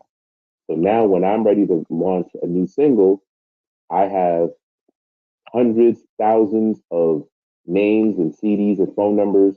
Hey, listen, I'm in your town. I'm going to perform. I have this record. Check it out. You have exclusive rights to it. And you don't have to sell it for $10 anymore. You could sell it for $100. That's what Nipsey Hussle did. Have you gotten involved with any NFTs and those sorts of things yet in terms of the music industry? I personally have not yet. However, I know people like right now, that is the way. As a matter of fact, they're combining NFTs and blockchain together. So blockchain is designed to give you that, not only the privacy, but also now it's hard for people to just copy your stuff, right? And with AI, you know, you can mass produce a whole bunch of things. You can get really creative. So that's the beauty right now with the whole technology is that, you know, you can really command what you want. And again, going back to what I was saying before, because if you put your music on an NFT with a blockchain bubble wrap, I call it, around it, then that's going to allow you to actually, you know, say, hey, listen, this single is not just for $10, it's for $100 or whatever value that you want to place on it on the cryptocurrency level. Either way. Wow, man, you have had such a wealth of experience and knowledge in both financial industries and the music industry. Like, what is your end game? You going to school again? That's phenomenal. Like, what are you trying to do in the end? So what I'm doing is I'm looking to build a media company, and so my business partner, Soul Wallace, and Bart Phillips. Soul Wallace has worked with a lot of independent artists in the music industry, and really taken them much further. Before the whole independent artist was cool, she was doing it way before. And then Bart Phillips, my other business partner, he is, because I'm the owner of the company, so he is the curator of the BET Awards. He's done the Soul Train Awards, Source Awards. He's done commercials, working with the Black ad agency, the Burrell Communications Agency. He's also done videos, worked on documentaries. Right now, we're working on a documentary for Don Cornelius and Soul Train. So really excited about that. And we have another documentary that we're working on as well, coming soon. Can't really say too much, but it's a global artist. And, we're also discussing, social change and social justice change. We also have some podcasts that already been recorded that we're looking to resurrect and do similar to what you were saying, almost like that 3.0, where we're going to combine the metaverse with, leveraging AI and creating visual backgrounds while telling a story. So, these are all, and so the reason why I'm going back to school is I'm getting my master's in legal studies. So it's not me becoming an attorney. It's like a up level from being a paralegal, right? But my concentration is going to be on intellectual property, because that is the present. It's all about intellectual property is the digital real estate. Okay. And the second thing I'm doing is sports management as a concentration with this master's of legal studies. So I'll be able to negotiate contracts, or review contracts for folks, create agreements, also do sports analytics. So the purpose with this master's of legal studies is to create a chief like administrative office for small, medium-sized businesses within that need those services, and that could be outsourced through me and my company. And then so we're helping them create intellectual properties. We're helping them with the HR. We're helping them with, if they're in the music, it's music. If they're a plumbing company that wants to buy other plumbing companies, we can help with mergers and acquisitions. So that's the other reason why I'm doing the master's in legal studies. So that'll be done at the end of 2025. Wow, man, you have a way of transforming and morphing for whatever's ahead in the time, man. I thank you so much for the time you spent. I think this has been a wealth of knowledge you shared. Let them know people how they can let them know how they can get in contact with you. Absolutely. So you can get in contact with me at you can email me at jjsylva1@gmail.com, because we're still under construction with Sunseeker Media Group. It's going to be the name of the holding media company, Sunseeker Media Group. So we're working on our website there. And then you could reach me on Instagram at jjsilva1 at Instagram. I'm on X, but not as much. But I'm on X also at JJ Silva, SYLVA. And that's right, I'm on TikTok too. So TikTok, JJSYLVA, the number 1 as well on TikTok. Now I haven't done much yet.